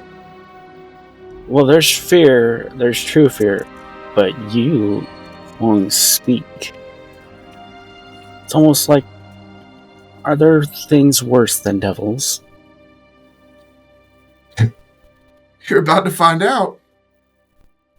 Good. As he goes to push past you to walk away. I don't know if they scared you into working with them, but maybe you should consider who you deal with. Is everybody letting him go? Yep. Yep, not my pack to uphold. Okay. We could. What? That you let him go. He would have died anyways. Seriously. He would have started convulsing. So, you enter a deep rift in the city where the iron itself is collapsed inward. The terrain here is not infernal. It's wrong. Warped. Structures twist and pulse as though shaped by a force that does not understand stone or steel. Eyes form in the walls, then vanish when stared at. Shadows lag behind their sources, moving an instant too late. Almost gives you this creepy feeling as something walks. You know how a shadow naturally follows as the person walks? The shadow stays in place and then snaps to the person. These eyes appear looking around, and the second you look at them, they and disappear in the walls. And then you see it. The thing that took Belzathar's due. That's where we're going to take our break. So, we will be right back. Please do not go anywhere. Alright, and we're back. So, like I said, you see it. The thing that took Belzathar's due. At first, it's only a presence. A weight in the air. an unnatural pull at your thoughts, as though your minds are trying to make sense of something that cannot be understood.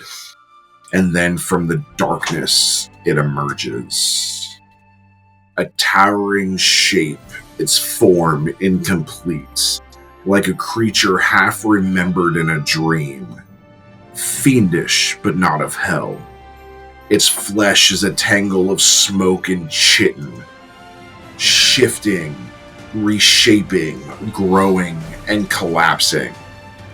It does not walk so much as it unfolds itself from the walls, moving toward you in a way that suggests it has always been watching. It has no eyes, yet it sees you. Its voice does not come from a mouth, but from the very air around you. It speaks in whispers overlapping, never in unison. Bring another to me. Another of hope. Tis not word of devils anymore. Tis not they told me. Time has ended. Tis his. It's mine. The item, whatever Rivak traded, is part of it now, woven into its ever-shifting form, and it is not inclined to return what it is consumed. What do? It's not actively trying to fight you. I kind of turn to the others and say quietly enough so that it's just between us. I think we have a problem.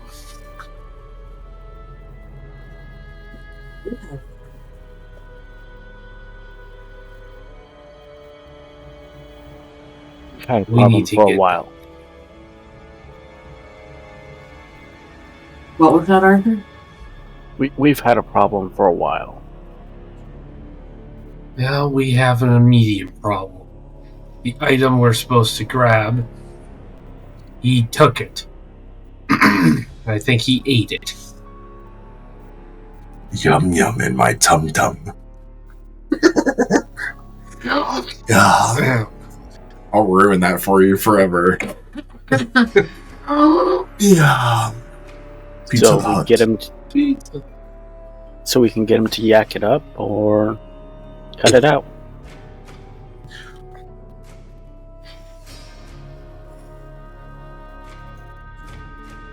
Perhaps there's less barbaric ways to deal with this. For once, I'm agreeing with Cal.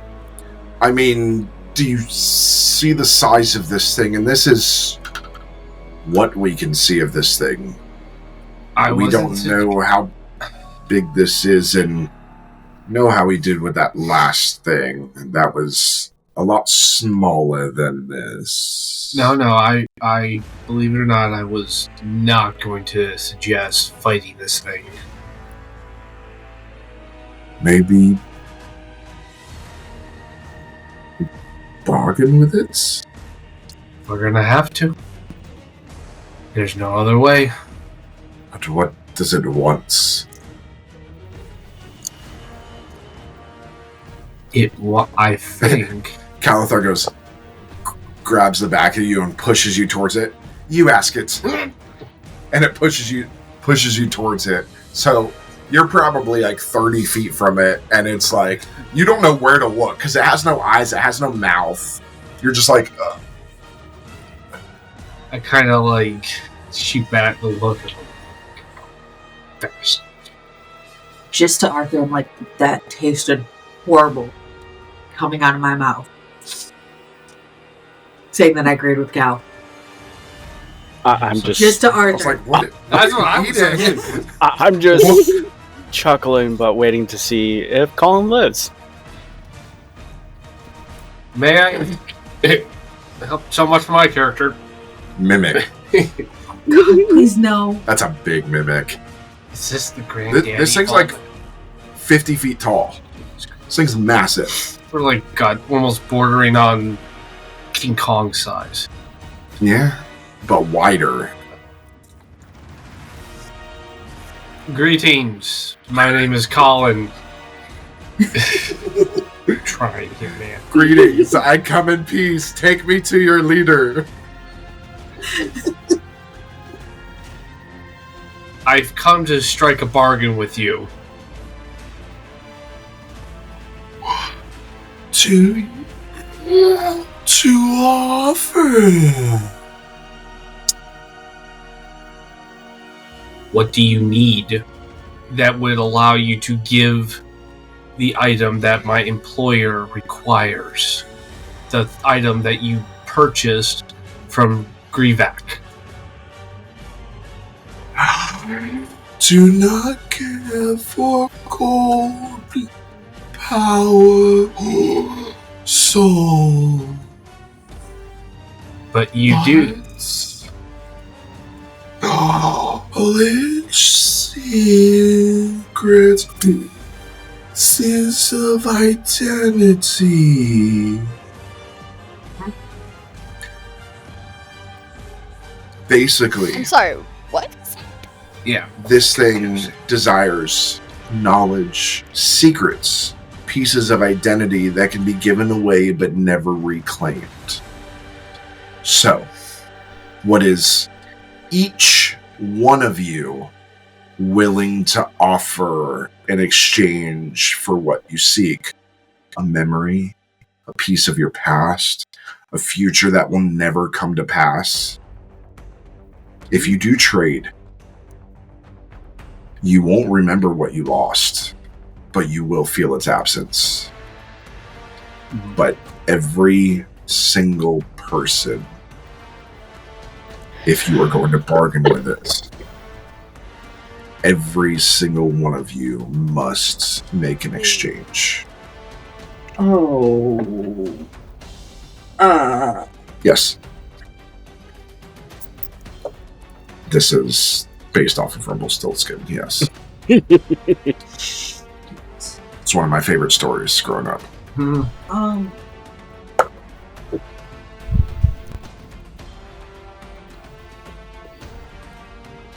know how hard this is going to be for B?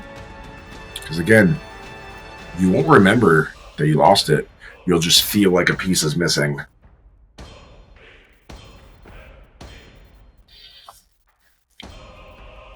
Or you can fight it. Or you can leave empty-handed and tell Balzathar you can't get it. Your choice. Those are good choices.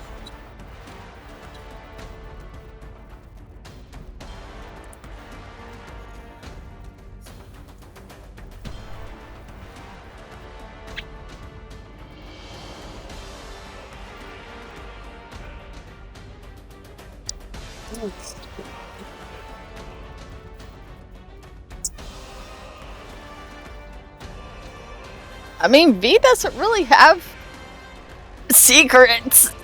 Many. It's not just secrets.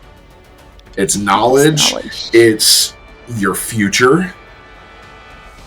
So it would basically change your future. It's knowledge of your past, like of your family, of whatever. Like, it does not care. It doesn't just need secrets. Yeah. I'm just like, what would V be willing to give up? I'm gonna DM you something. See if it will work.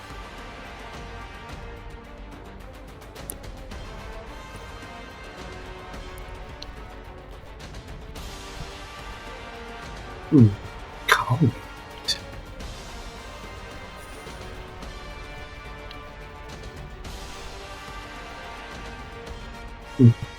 Right.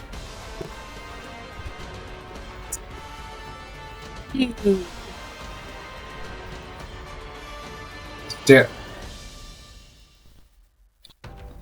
I went to the others. What do we think we should give up? No, we're not suggesting fighting this thing. I wouldn't even know how to fight this thing.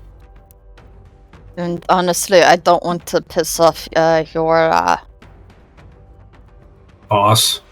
boss. Yeah. Me neither.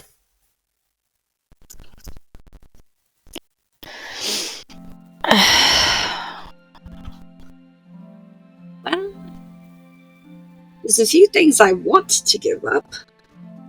Just keep in mind, anything that you give up must be spoken aloud.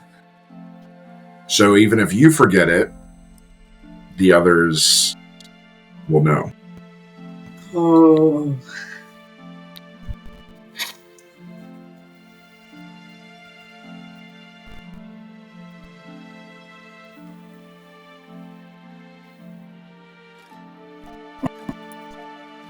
For me, I would still do it.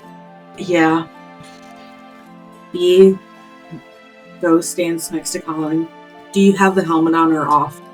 Off. Oh no. I give Colin a kiss. I offer my life. Oh. And I tell the creature, I will give you the knowledge that I only married Colin because the council ordered me to. My jaw drops. And your head rears back as that knowledge is pushed out and absorbed by this creature. You don't remember what you said, but something is off. I look at her and dumb shrug. You did what? You have no idea what he's talking about. Huh? Holy fuck. I'm gonna We're walk gonna get up back next. I'm gonna I offer just you feel up. tears dripping down my face. I want to offer Don't know you why. that I came from the Finleys, but I want to keep the pain. The pain of the one man. You now no longer remember the Finleys. No longer remember that part of your family. You obviously remember you're married to Colin and everything, Yeah. but you don't remember why you married Colin. I just remember that I loved him, and that's it. At this point, so obviously when you married him, you didn't love him. You did it because you were forced to. But it's up to you if that turned into falling for him, and It did. Eventually. So yes, at this point, in your head, you married him because you love him. Oh, okay, that's what's. But you don't know that. You just heard what they said. To you, it was a contractual thing from what was said. Okay. So, good. I want to forget the horrible person I was before I came to Elyndor.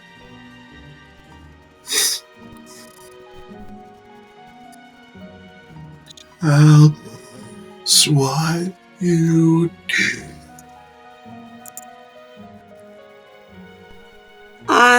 They want specific knowledge. I lied, I partied, I sabotaged auditions, I only got parts because I slept with people, I only got other parts because I was the child of famous actors. I slept with the president. At this point, she's just Marilyn Monroe.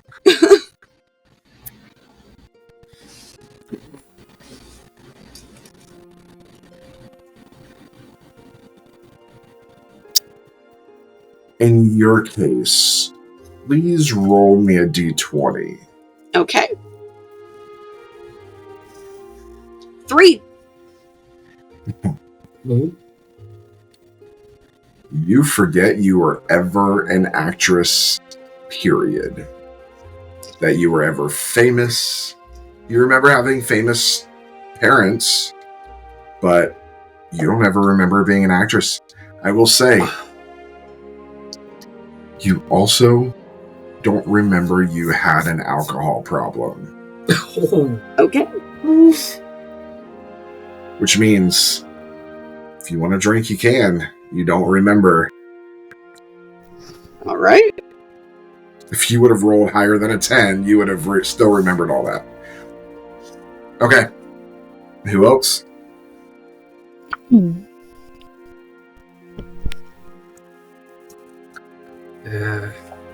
I step forward. I look at Beatrice.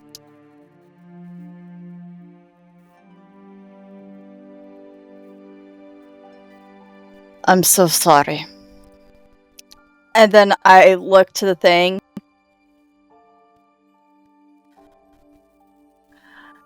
I will give up the knowledge that I had fallen in love What? with Colin.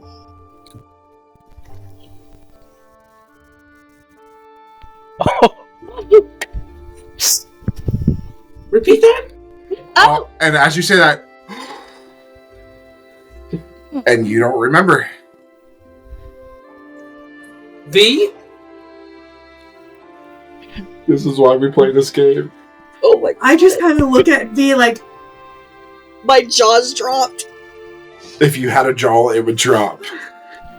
What forms? The like my fucking face just where my head is, it just elongates. the chin, like Jay Leno's chin.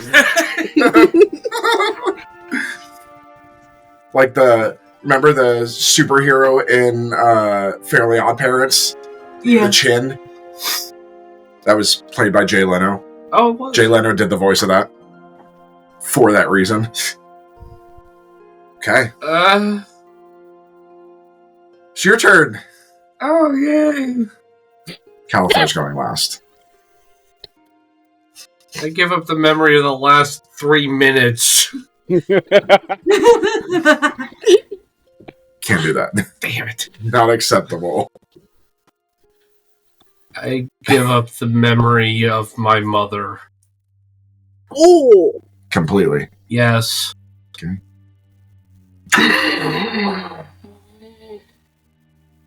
No, out of character. I kind of want to know why you gave it up. Oh, you can't know now. No, I guess not. He can't tell you. Out of character. I know. But out of character, you can't know now. Calathar steps forward.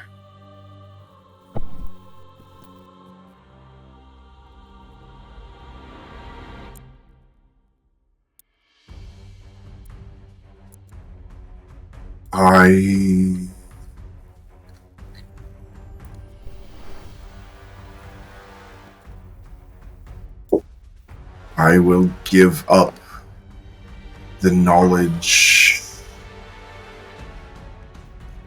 that I was once a good person, that I was noble and true and served a great god.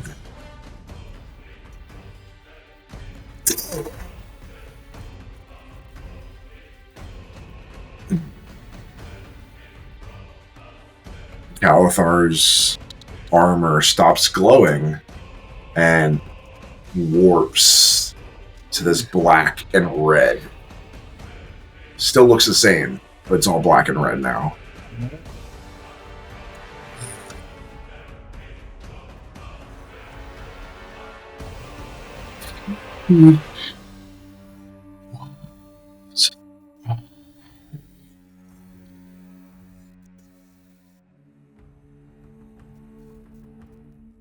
May we have the item now, please? I couldn't catch it.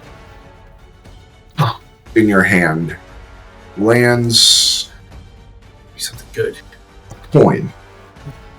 Oh, yes. This coin, it's larger than mortal currency. roughly the size of your palm. It's forged from black and infernal iron, etched with faint veins of crimson that pulse faintly in low lights. On one side is the insignia of Dis, a jagged broken crown, while the other bears an image that shifts depending on who holds it. So it shows you with your face twisted in agony. And it feels unnervingly warm. What would you say your emotional state is at this point? Dejected and... Ugh. So the coin begins to feel heavy. This is called the Debt Keeper's Coin. This is a magic item. It can do things. But you don't know what until it's identified. I look to the others and kind of hold it up.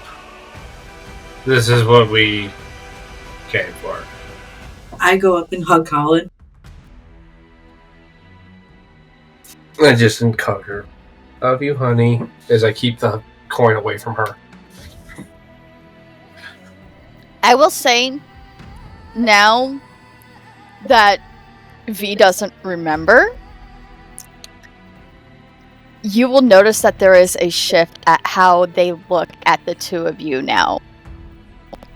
And that there was a hint of jealousy every time that they had looked previously. Yeah, I'm surprised Colin's hugging me at this point because I was... Or he's not. He's pulling away. He said he's I'm he's pulling holding like this and like... the coin, because I make sure you don't try and take the coin. Now that he doesn't trust you? Honey, I love you very much.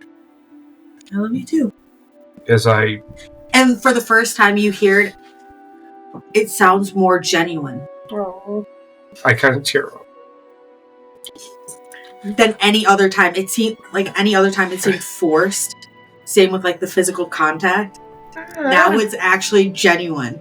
I did say she was keeping secrets. Just shut the fuck up, Cal. And I give her a kiss on the chin. I'm like, and I just pocket the coin. Can we go back to, you know, Your boss? And yes, comes up and like, good job. And he's going to try and sleight of hand the coin I away. want to try and stop. See if I stop. He's going to sleight of hand.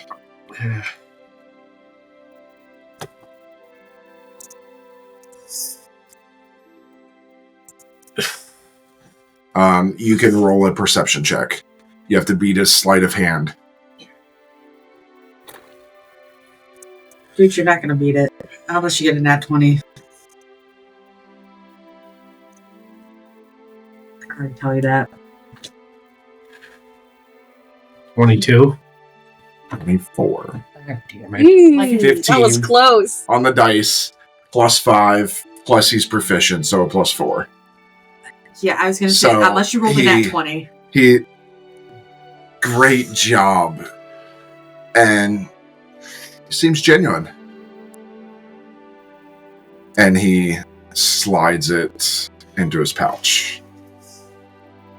If anybody else wants to make a perception check to see if it happens, you can. Yeah, I want to see. You just gotta I don't see nothing. beat a 24. Yeah, I don't see nothing. Because nobody has a passive perception that high. Not even Kale. I actually go over to Bev and I give Don't see shit. her a hug and We can finally ship it. Jerry. Okay. No, it's Larry. Larry. Okay. So you guys have the coin.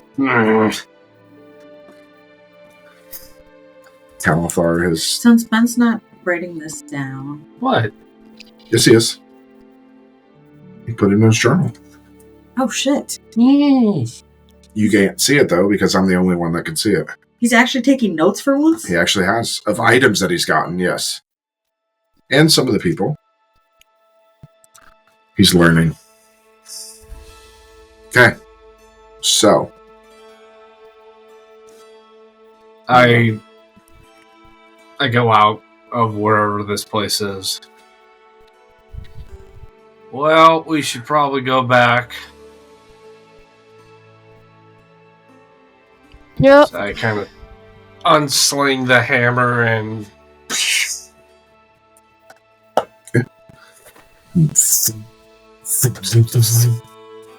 And you appear right in front of the throne. Again, you don't feel any power here. And I just kind of like curl up into myself again. I bow in respect. You have what is mine. Reach in for the my thing, and I'm like... And it is not there. But instead of V that I'm leaning on, I'm actually leaning on Arthur. My lord, something bad has just happened. What's... Would I be able to think of the last person who was near me? You mean your wife? Yes. Well, wasn't Cal also near me? No. Your wife was the last person near you. I kind of looked to my wife. He did it at the same time and moved away as she kissed you. Did I notice him there? Oh yeah, he said good job to you. But she was still the last person. And that perception check with his sleight of hand being that high, you would not have felt anything. He kind of just like patted you and two-fingered the coin out. Kind of. Arthur, all you hear in your just to Arthur, feeling powerless. I'm gonna think back. In My time, lord. you'll get back to it. We retrieved the item that was yours, but it seems somebody has stolen it. What? Huh? How'd you manage turned to that the one others. so quickly? But we just got it! I put it in my pocket, and it's not there anymore. Everybody empty your pockets out now. Okay, I start pulling everything out my pockets. I do I'm the just same. standing there because I never went near him. Calathar just pulls the coin out and walks up to Balzathar. I have what you desire. What is it worth to you? Cal? I put my stuff back in my pocket. Double-crossing your companions. Respectable. What is it wish?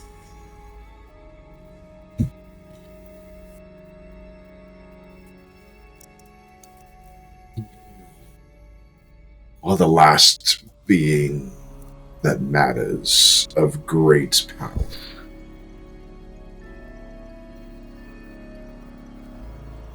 I want you to bring my people back. Oh!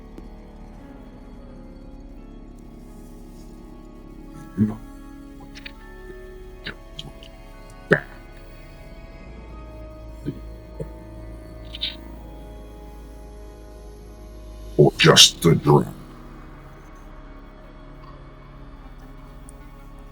I wish all elves to come back, and you don't have to make them populate the earth, just enough that they can repopulate themselves. But I think my people deserve to live again for what they were put through by the humans.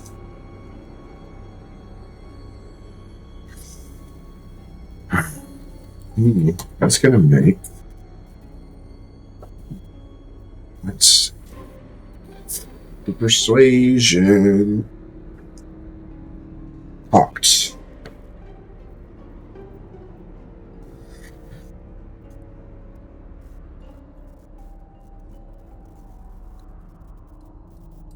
1d6. That was a 14 on the dice. That was low.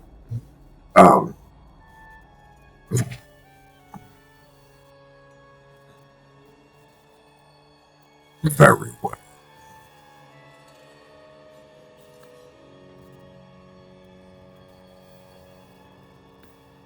And this little mote of red energy flies out and splits into two. One hits Kalethar in the chest, and he kind of absorbs it and stands back as the other flies up through a portal and disappears.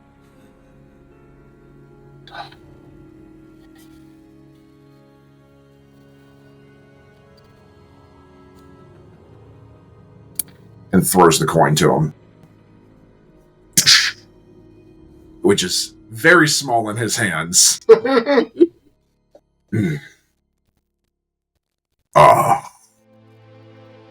The weight of promises past.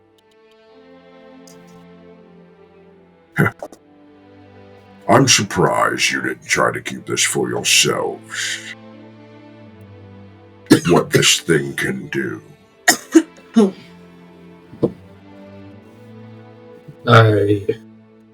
We didn't really get a chance to discuss it.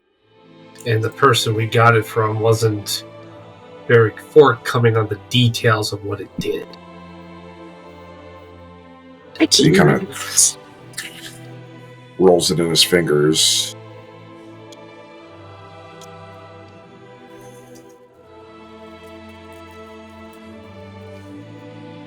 Show me. And the coin speaks some infernal name. Oh. That will be my next debt collection. You get the sense that this coin keeps a record of names, those who have owed, owe, or will owe debts to the bearer. He spoke the command word, and it gave him the name of the nearest creature that owes a debt. Very good. But that was only your first task. Now,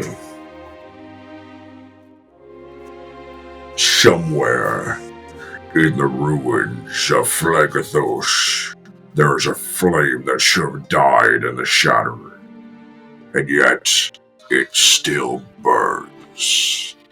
Bring it to me.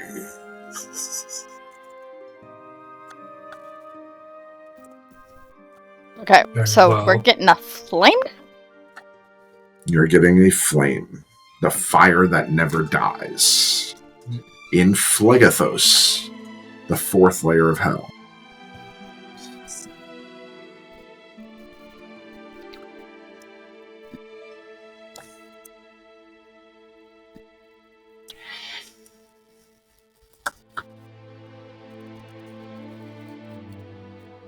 I look at the people with the portals.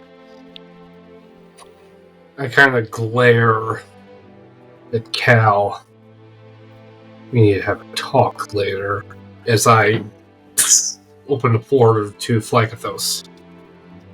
For what Everyone it's get in worth, that's getting in. for what it's worth, I think it's a good thing you brought his people back.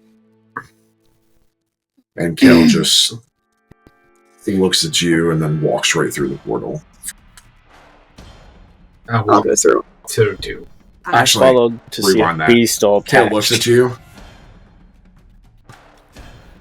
holds his sword out, opens his own portal, and walks through that.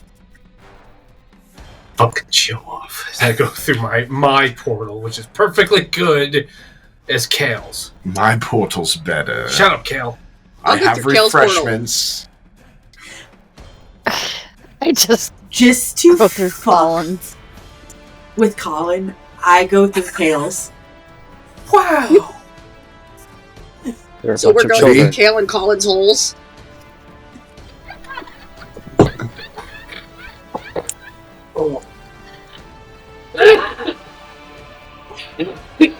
Kale's portal's just a bit tighter. They're a bunch of children.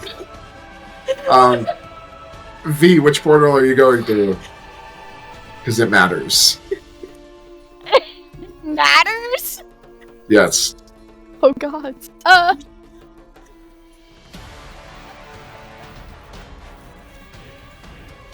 I need a coin. Hold on. Arthur, which one are you going through? I'm gonna look to the devil. They're children. You have children. You see the numbskull you have made now. And I'm just gonna walk through not caring which portal. So right or left? You have to We'll pick go one. right. Right, so Kale's portal.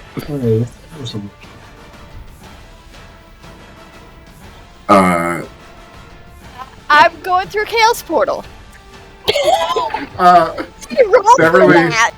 I rolled for that. I already went through Kale's. okay, so everybody but Colin. And so Colin, you come out and you guys appear at the same place, but everybody that went through Kale's portal has a cup of mead in their hand. They have a mug of mead. I drink it. I chug it. I drink Okay. it. I told you I have refreshment. Just shut the fuck up, elf boy. I save half of it He and hand the other half to Colin. slaps it out of your hand, and he gets right up in your face. Oh. We're doing this now, huh? Put the dicks away. If you insult my people one more time, I will peel the flesh from your skull and wear it as a cape. I square out. Is that so? Your people killed mine, and you will not squander their name. I grab Colin's arm. He's sorry as I pull him away. I click Knock it. daggers. Off. Dirty Hume. This is the first time you hear him say Hume instead of human.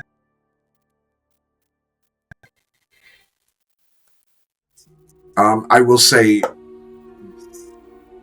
Beverly, because of having Nyx, you understand that Hume is what the elves called the humans that were abusing their power. Okay. It was the derogatory term for humans because their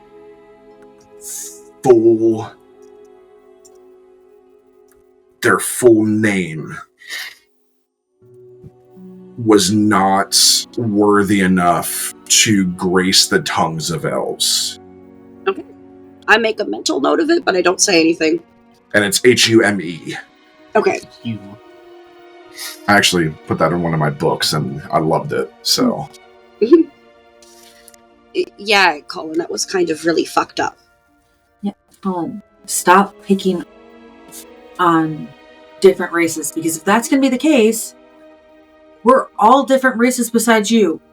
Okay, first of all, I was not picking on him because of his race. And second of all, are we just gonna forget the fact that the item that for our devil boss, he stole?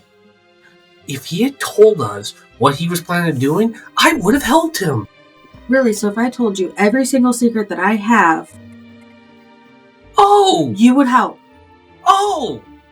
You are so one to talk about this. What do you mean? Yeah, I'm sipping my mead like I'm watching TV. And I just noticed in the corner, like, since when do you drink again? What? Listen, I think We don't care what you think. I'm trying to talk to these people. Fuck yourself. Because that's the only action you're gonna get. So, I think we need to have a sit down and a little powwow and get all this dirt out in the open.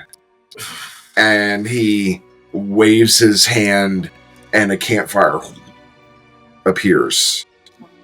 I'm stepping away because I don't want to be under. I am not getting under Zone of Truth again. And I stand next to Arthur. I'll sit down. everybody take a seat. I sit down on the ground. Promise not to use the one spell. Unless there's chairs. Everybody take a seat. Arthur, there's no reason for us all to have secrets from each other. We're on the same side. I look to Arthur. Yeah. Sure. And just to Arthur, I'll be like, I'll sit if you sit. I'm going to think back. I don't think we're going to get much of a choice. No. I have ways of making you sit, but I would not like to use them.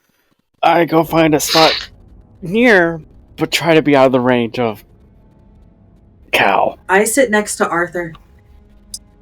And he does cast Zone of Truth, which is a 15-foot radius. Zone of Truth is massive. Yep. It's a 15-foot radius. You are Really in the helpful zone. spell. It is a very... And it can be cast 60 feet away. So I can just, boom, project it and have a 15-foot radius. I was going to say, you might want to get that yourself when you can. Yeah, it's a good paladin spell, by the way. You see the colors swirling just like of his face. Pale blue and a light gray mixture. And she's physically shaking. So, perhaps we should get the truth out there.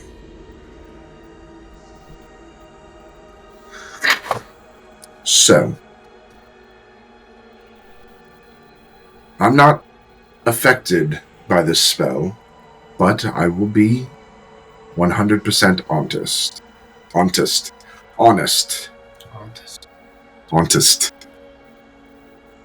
Tongue-tied. Okay, so everybody can try and roll against this. So it's a charisma saving throw. Arthur, I would say that you would be shaking next to you. Okay. 30-20. You said I'll let myself feel. Charisma. And it's a magical effect, right? This is, yes.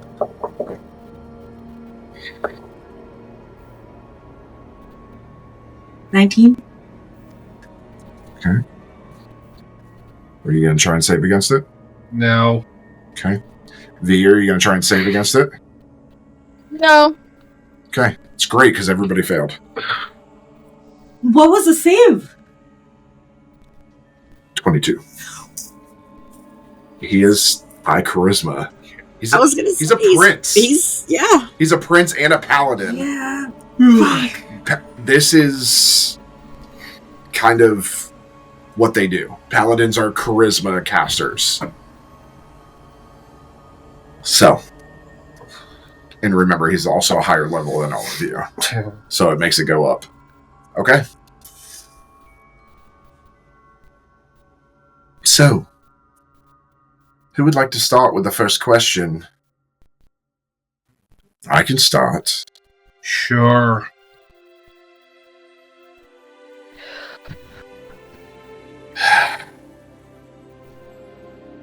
Colin, why do you disparage the names of the races that are not yours? What is it that you don't like about me or elves? I don't hate elves. Up until I met you, I thought elves were just myths. I don't like you because you stole the coin from me and used it to cast used to make a bargain that you didn't even tell us about. I don't blame you for what you did. You saved your whole people. You could have at least told us what you were going to do. I would have given you the coin willingly. You would have agreed to go against your new devil boss to save mythological creatures. You are proof that they were living, breathing entities. Yes, I would have done that. I understand I went crazy with the power that I never had before in my life, and it didn't make me disregard life in general. That's why I didn't like you. At that point. Because you lied to me, you stole from me. What you have to understand is the power that you are feeling, that magic that you are feeling that made you almost kill that imp. That made your wife put a knife to your throats. That power is the power that your kind wielded thousands of years ago and wiped my people from the planet. So when I saw you use that anger and that power towards that imp, you became just like the Humes that killed my people. So how can I trust that you are any different than them? I just look down and growl. Like, fuck, here's a point. Well, not just that. I don't really agree with that, but I'm not good. But I recognize that getting to a screaming match is never going to work, so I just kind of... Who would like to ask the next question? Well, I can keep going. You know what? Beatrice. I look up. Be very careful. Be very, very quiet. I know we're fine. Just kind of look down.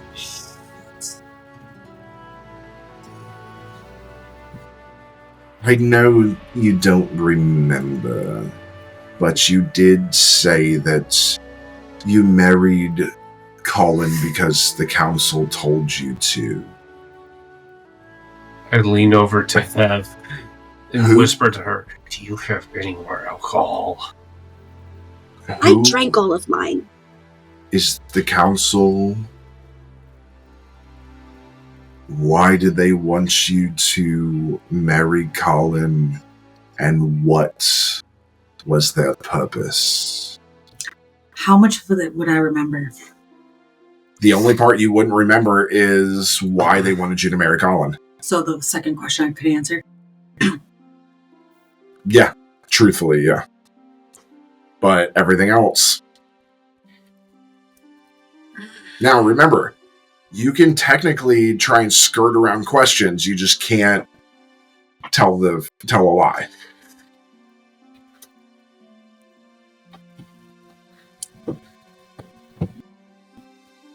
Because he added that second part into the big parts, I'm like,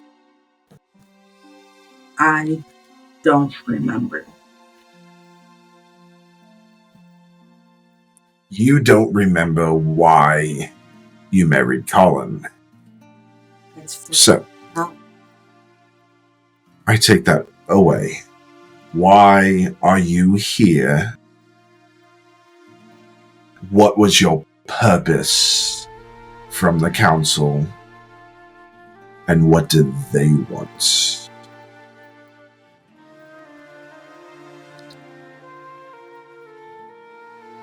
I look down and look at everybody in the group, besides Arthur, because Arthur's kind of already figured it out.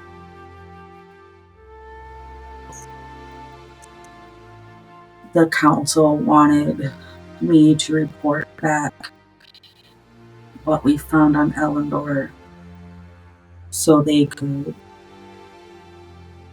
come in and destroy it.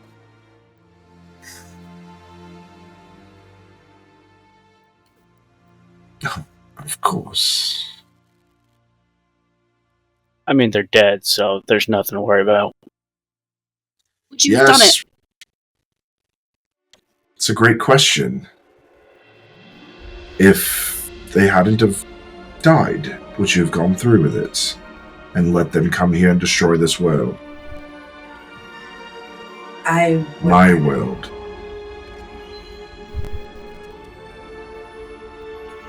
I would have found a way to destroy the council myself. Why? Fuck you. Good thing this thing lasts 10 minutes. I regret this now. My parents told me the truth about everything, or at least what they knew. And I looked to Cal, and I just to Cal You'll say they were astrolith keepers. You're from here. I'm made from pure astrolith. They created me as an experiment, and my biological parents experimented on me for thousands of years, along with the council. And this is the form they gave you. This is the form I took after I touched an astrolith crystal. So, do you not want to look human? I don't feel human. I've never really felt human. So you like looking like this? Yes and no. To have a face so then I can glare at Colin for being stupid sometimes. Yes. But I don't regret my decision to not look like my family. All of you. Do you like looking... I know you are all human, I assume. Do you like not looking human?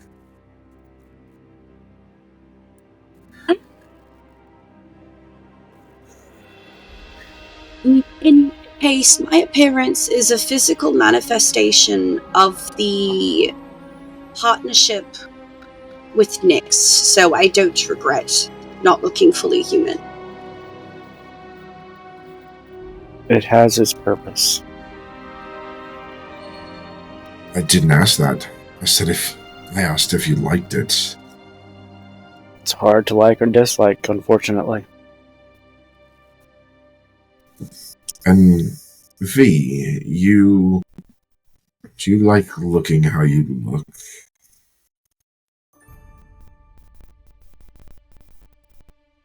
I mean, there are things that I like about it, like the fact that I can change my shape to be more androgynous than either male or female. But there are some things that I miss about being human. You know that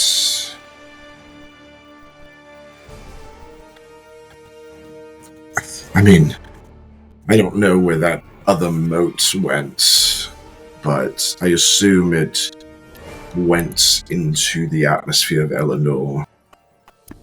But I have brought my people back. Perhaps we can not only bring back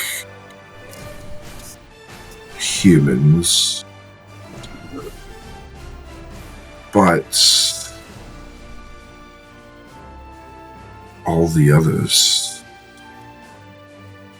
Dwarves, Minotaurs. Would we know what a Minotaur is? We just You saw one. You just saw one. Saw one in the hills.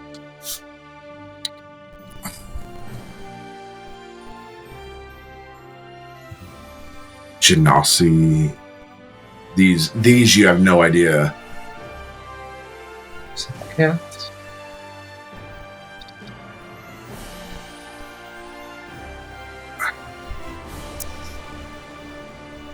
We could bring back even the Arakakra. maybe let's. I look directly at Hale, and I just to him, I'm like, do you know about astrolith keepers? Of course. We had one in our courts for a while. They're held to the highest regard in our court, at least.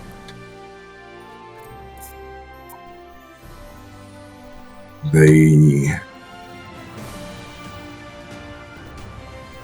were advisors of all things magic. I actually learned quite a bit of magic from an astrolith keeper. Again, just to Kale. I know he's answering out loud. Mm-hmm. My parents only taught me a little because they weren't part of the council. They saved me from them. They only knew a little bit about astrolith keepers, and that's what they passed to me. Could you help me become? You want to become a keeper? Well, I suppose we need non-corrupted astrolith to keep. So, perhaps once we fix this world, I can show you what I know. I'm not a keeper myself, but who knows, maybe we restore this place and some will show up.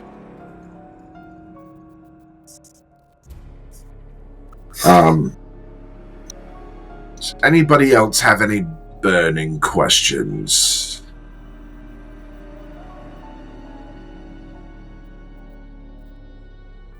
Think so. There's been a lot of lies, apparently, going around here. There's glare at Cal. I'm truthful. I'm just staying silent, hoping this to be over. No. What was the reason you came here? I know the military wanted me to come here. I can't think of the rest. Yeah.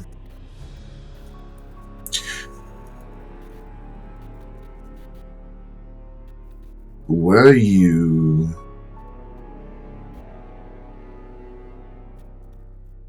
sent here by the military for a specific purpose? Yes.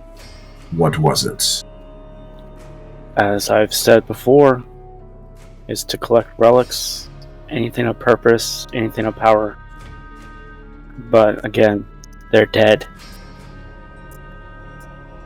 That's it. Just collect. I mean, once you collect, they can cultivate. They can basically monopolize. They can put down a base, try to gain power. You know, humans. Yes, I know. But again, they're dead. So it's irrelevant.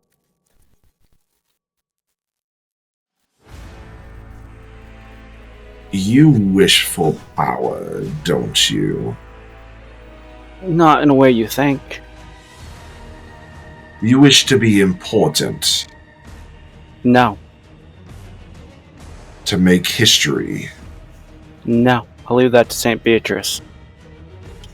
I punch Arthur. So you don't want to be remembered. No. I have a goal. I'll leave these people to be remembered. And what is that goal? That is very hard. Huh? First, We have time. obviously, I'm going to help St. Beatrice with her recollection of these shards of crystals.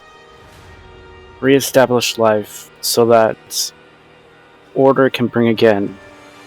So that balance can be brought again.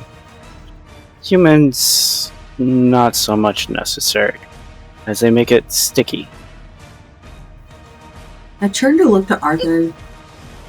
Call me St. Beatrice one more time and I am never calling you Arthur again. I will come up with random ass fucking names for Arthur. I'm sure you would, but it's what we need you to be. I am not a saint. You can ask Colin. Says the one who works with the god. Is that true, Colin? I would like to try and keep my hands in front of my mouth. Well, Go ahead and answer, Colin. I want to hear this. I think for now, most dirt is out. But true nature, everyone lies. So,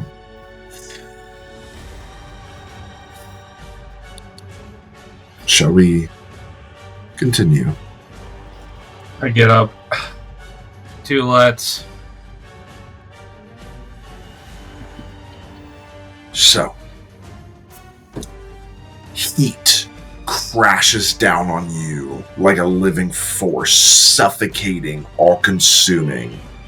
The air is thick with the scent of burning sulfur, and the very ground beneath your feet is a sea of molten rock, shifting and bubbling with unnatural intensity.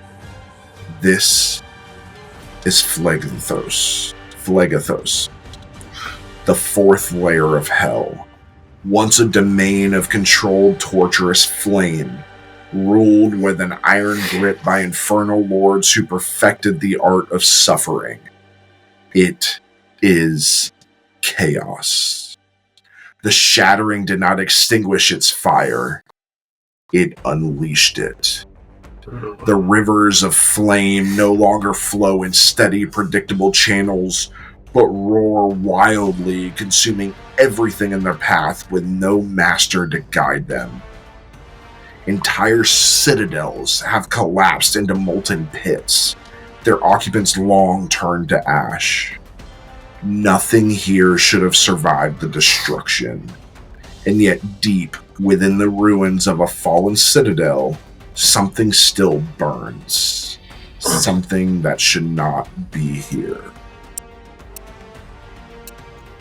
I kind of look around and I try and get a sense if I can see where the undying flame is. Make a perception check. Perception 17. You see off in the distance is a large fortress that is collapsing and half melted. You get the sense that that's where you need to go. I kind of look at it and I point. That's the way we need to go, as I point to the half-submerged, falling apart fortress. Well, And fun. I kind of start leading the way. I follow. You'll follow. you are led to what Kale tells you was once the Pyre Keep. Pyre Keep, Pyre. A fortress where infernal lords once judged the damned, subjecting them to trials of flame. It is nothing more than a charred husk now. Its towers collapsed, its walls half melted, and yet, at its heart, a single flame still flickers. It does not burn red, like the wildfires of Phlegothos. It does not smolder with infernal malice. Instead, it glows gold. Its warmth not cruel, but soothing. Even in the chaos of the shattered world, it is not flickered. What is this place? As you approach, the air grows still. The fire calls to you. I try and seek it out. You can see it, it's right there. So this is what all the fuss is about. I look to the others. So, do you see how we're going to get it? Maybe ask the man made of fire? To Arthur, absorb it. would you? Would I grab it for you guys? Sure. Please I'm gonna go try up and to grab the it for flame us. and see if I can pick it up. You touch it. All of you are struck with a vision. For a heartbeat, the world around you is not ruined. The molten rivers run calm and controlled. The blackened sky is stable and the Pyre Keep stands tall, pristine and unbroken. And you see them, the devils, the ones who ruled here. Not as tormentors, not as monsters, but as judges. You hear the echoes of their voices, solemn and commanding. They were not just rulers of hell, they were keepers of balance. And then just as quickly, the vision shatters. And Arthur, as you're holding it, you get the sense the fire was never meant to be infernal. It was something older, something divine, something that should have died when the shattering consumed this realm, but somehow it survived. I'm So gonna with more this- clutch it closer into me, and I'm gonna have the Hellflame revolver in the other hand, showing that no one should come close to me right now. You get the sense that you have 4 choices. Oh boy. You can give the fire to Belzathar, follow his orders. You can keep the fire for yourself. You can attempt to use it to restore the keep, or you can destroy the fire. I hate you. You do this to me every single time. What The would last Arthur one had You do? four know my choices too, character. The last one had 4 choices too, but you chose an answer. Each one of these has 4 choices. Yeah, the coin had a choice. Yeah. But like I said, I'm holding the flame Well, you and I have rushed the into it. revolver. And you guys will see his normal nervous tick. He's messing with things, so he's thinking. Arthur, Arthur? What? Artie. St. Beatrice? Artie. What?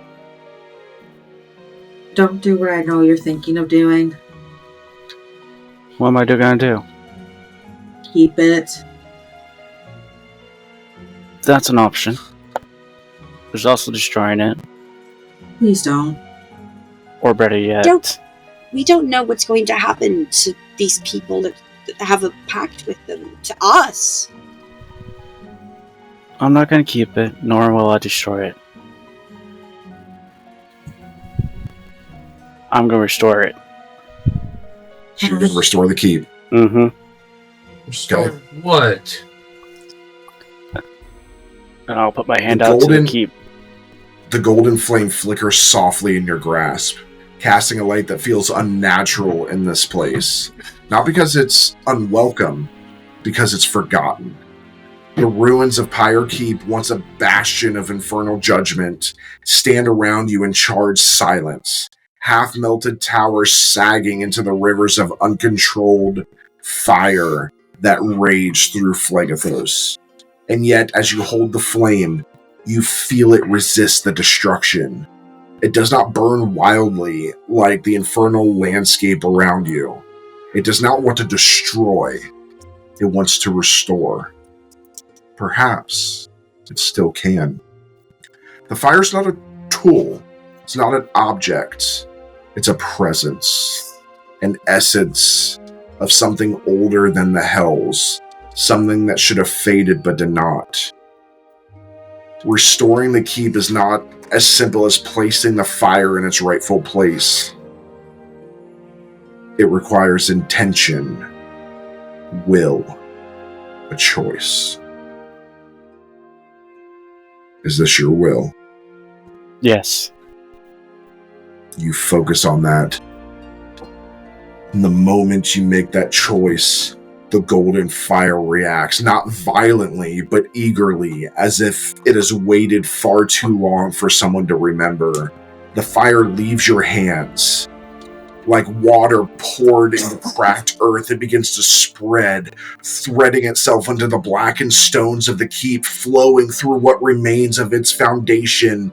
It seeps into the molten rivers, forcing them to calm, their wild infernal rage tamed into something controlled. The air changes. The suffocating heat of Phlegethos does not vanish, but it shifts. No longer chaotic, no longer mindless destruction. The ruins of the keep groan, the structures straightening, reforging, not as they once were, but as they were meant to be. And then a sound echoes through the ruins, sound that has not been heard since the shattering. A voice. At first, it's only a whisper, drifting the newly restored halls.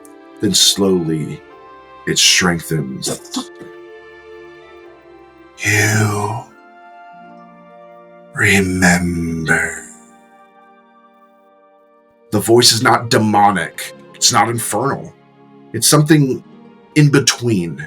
Something that should not exist anymore.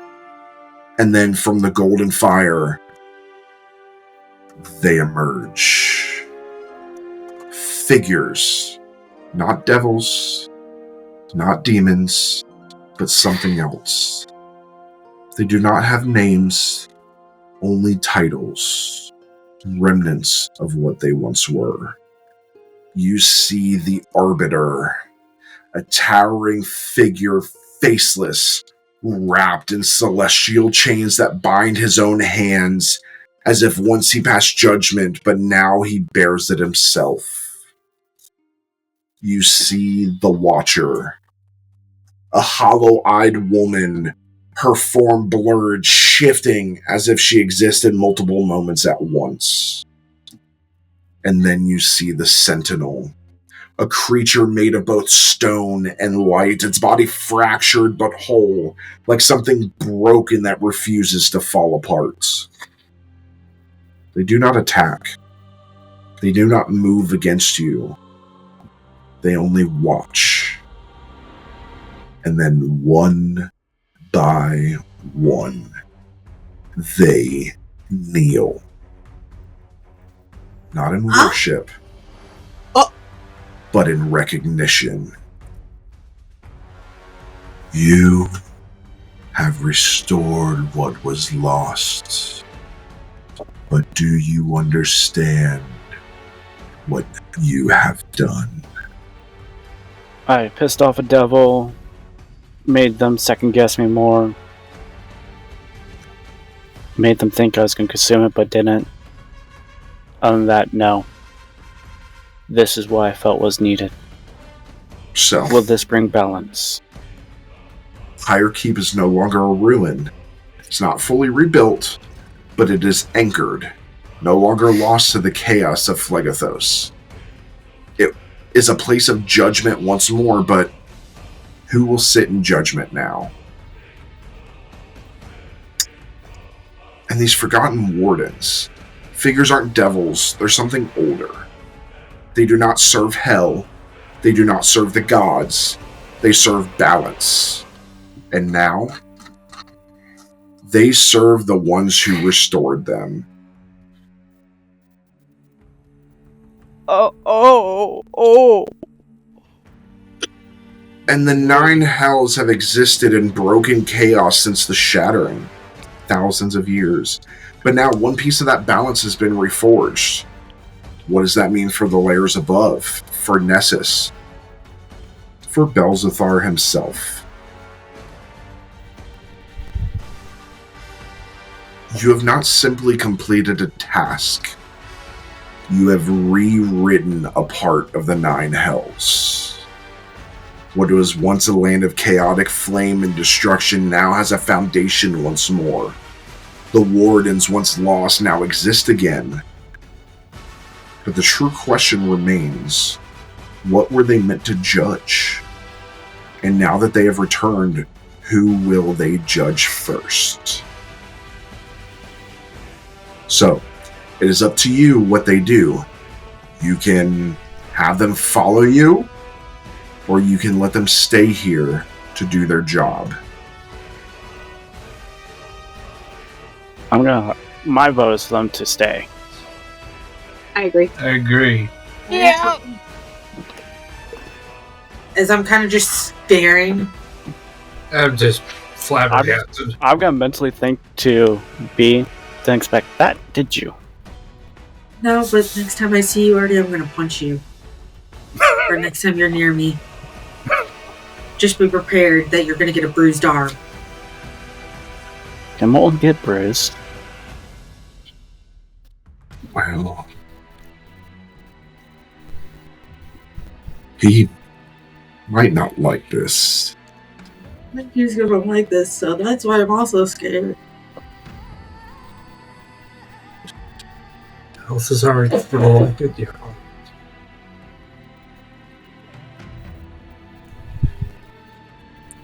Wasn't your choice, it was mine.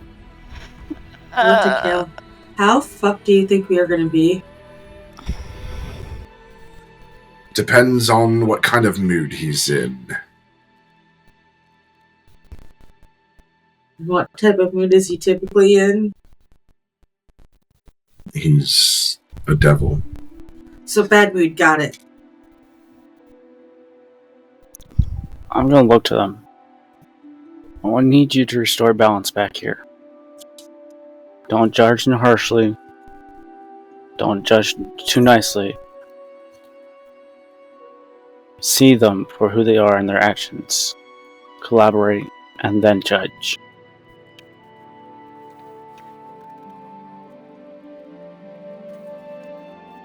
As you wish. And they fade away into the keep. I go up, pat Colin back. Alright, let's go. The only one that has to fear is me. You just take the hammer and open the portal back to... Shink. Opens his own portal. This time I'm gonna go through Colin's. I have drugs. I don't give a fuck. Jesus. Don't want them. I kind of look. Once he says that, I'm kind of looking like, oh, I kind of need something right now because I'm about to freak the fuck out. Kids As I go through kids say no to Collins. drugs. Especially if a magical elf offers them to you. Okay, fine. Fuck you. I'm changing that. I'm going through Cal's. What? And you appear with cocaine. I'm just kidding. There's cocaine in this world? Yes. You're breathing Yeah, it in Beverly's right done now. It's actually just hardened Coca-Cola. Oh, God. Okay. So, When you return to Nessus, the oppressive ashen skies feel heavier than before, as if the very air holds its breath in anticipation of what you've done.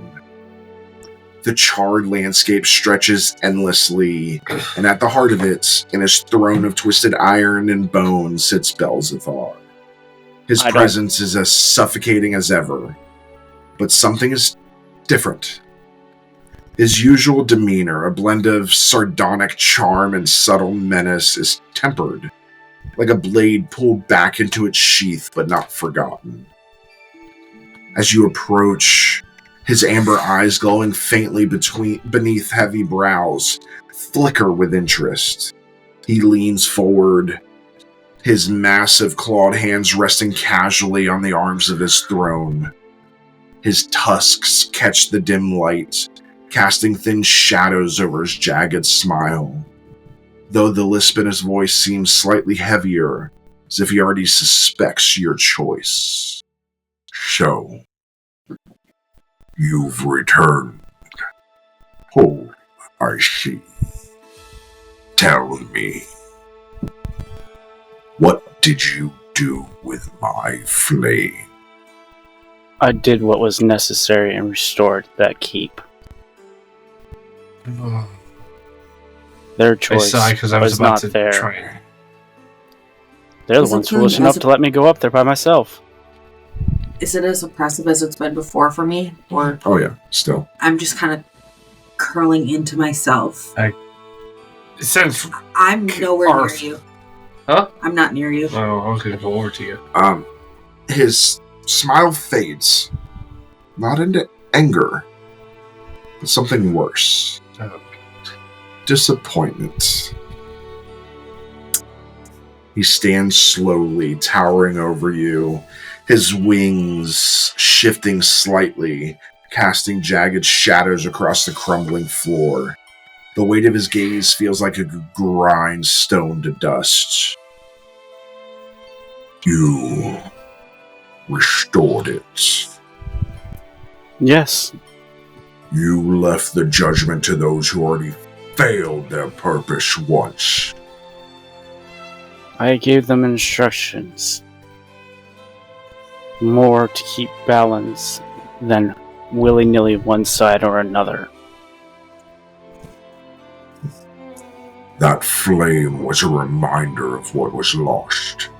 A relic of time when hell had kings, not broken keeps and forgotten watchers clutching at scraps of divinity. And he steps down from the throne, the ground trembling faintly beneath his feet. His presence grows colder, more suffocating. But then he laughs. A deep, rumbling sound, hollow and sharp at the edges.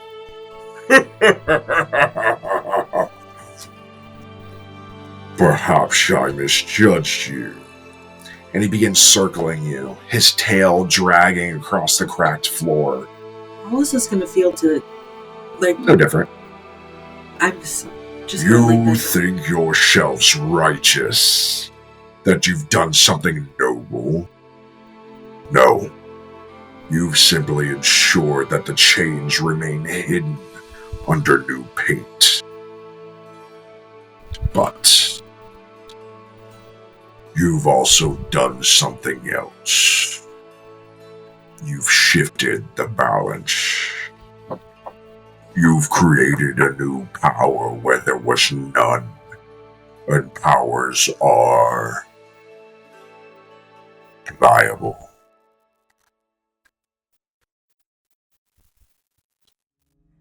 You speak as if they... What's done is done. But know this, power never stays where it's put. The Watchers will fall, or they will be corrupted, and when they do, you'll see who's truly right. You said they needed a king. Am I wrong? There is no kingdom down there. Then make one. You are the last devil. You claim to be a king without a kingdom. Go make one. I cannot exist on another plane of hell. But you can make minions like you did with them.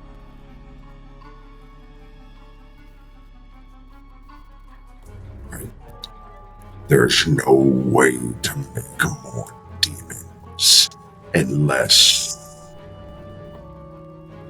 I take your lives. Then you become demons. But I don't think you Not right now. Not yet, at least. But when the Watchers fail and falter, and they will, as they always do, remember who warned you, and who can fix it. If they do fail, 3 of you must become the new Watchers. 4.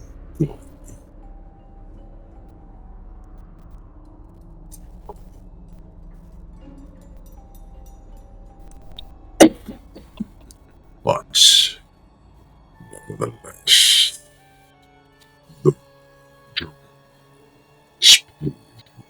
attention, and you lay down the first stone beautifully. Are you ready for your next task? No. What is it you need? Or want? In Stygia, the 5th layer, there is a name frozen into the ice. One that should have perished long ago. Find it. Erase it. Let no trace remain. What does this name have to do? That does not matter. Why? Are you afraid? Because you made a deal. Are you going to turn back on that deal? No, I just want information. You're a soldier, are you not? I am, but I still ask questions time to time. Then you are a bad soldier. Yeah, I killed them. Don't think you would do that to me. No, you're out of my reach. Would you like me to get closer? And he comes down right in your face. His head is about half the size of your body. And you can feel that hot breath. And the tusks are about an inch or 2 from your face as one of them juts out. When I say out of reach, I'm in your reach now. when I say I'm out of reach, it means I admit I'm weaker. I don't do that often. It doesn't. He pats you on the top of the head. Good boy. And backs up. Sits down on his throne. It's time to go. I know them. Stay and erase them.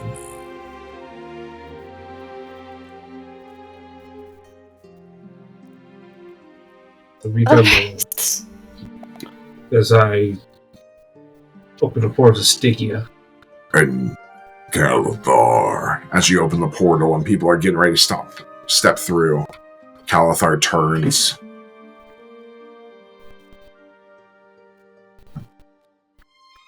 It's good to see you. And that's where we end tonight. Wait, what? What? Oh, What? fuck. Bitch! Calathars? What? Huh? What? Now there's 2 ways to say brother. soldier in arms Brother. or actual brother? Either way. Don't know. Yeah, honestly, either way.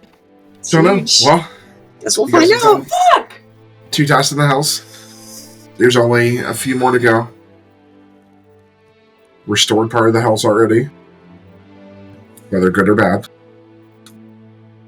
But yeah. So, we want to thank everybody for listening. And please join us next week as we roll the damn dice. Good night, everybody. Good night. Bye. Bye.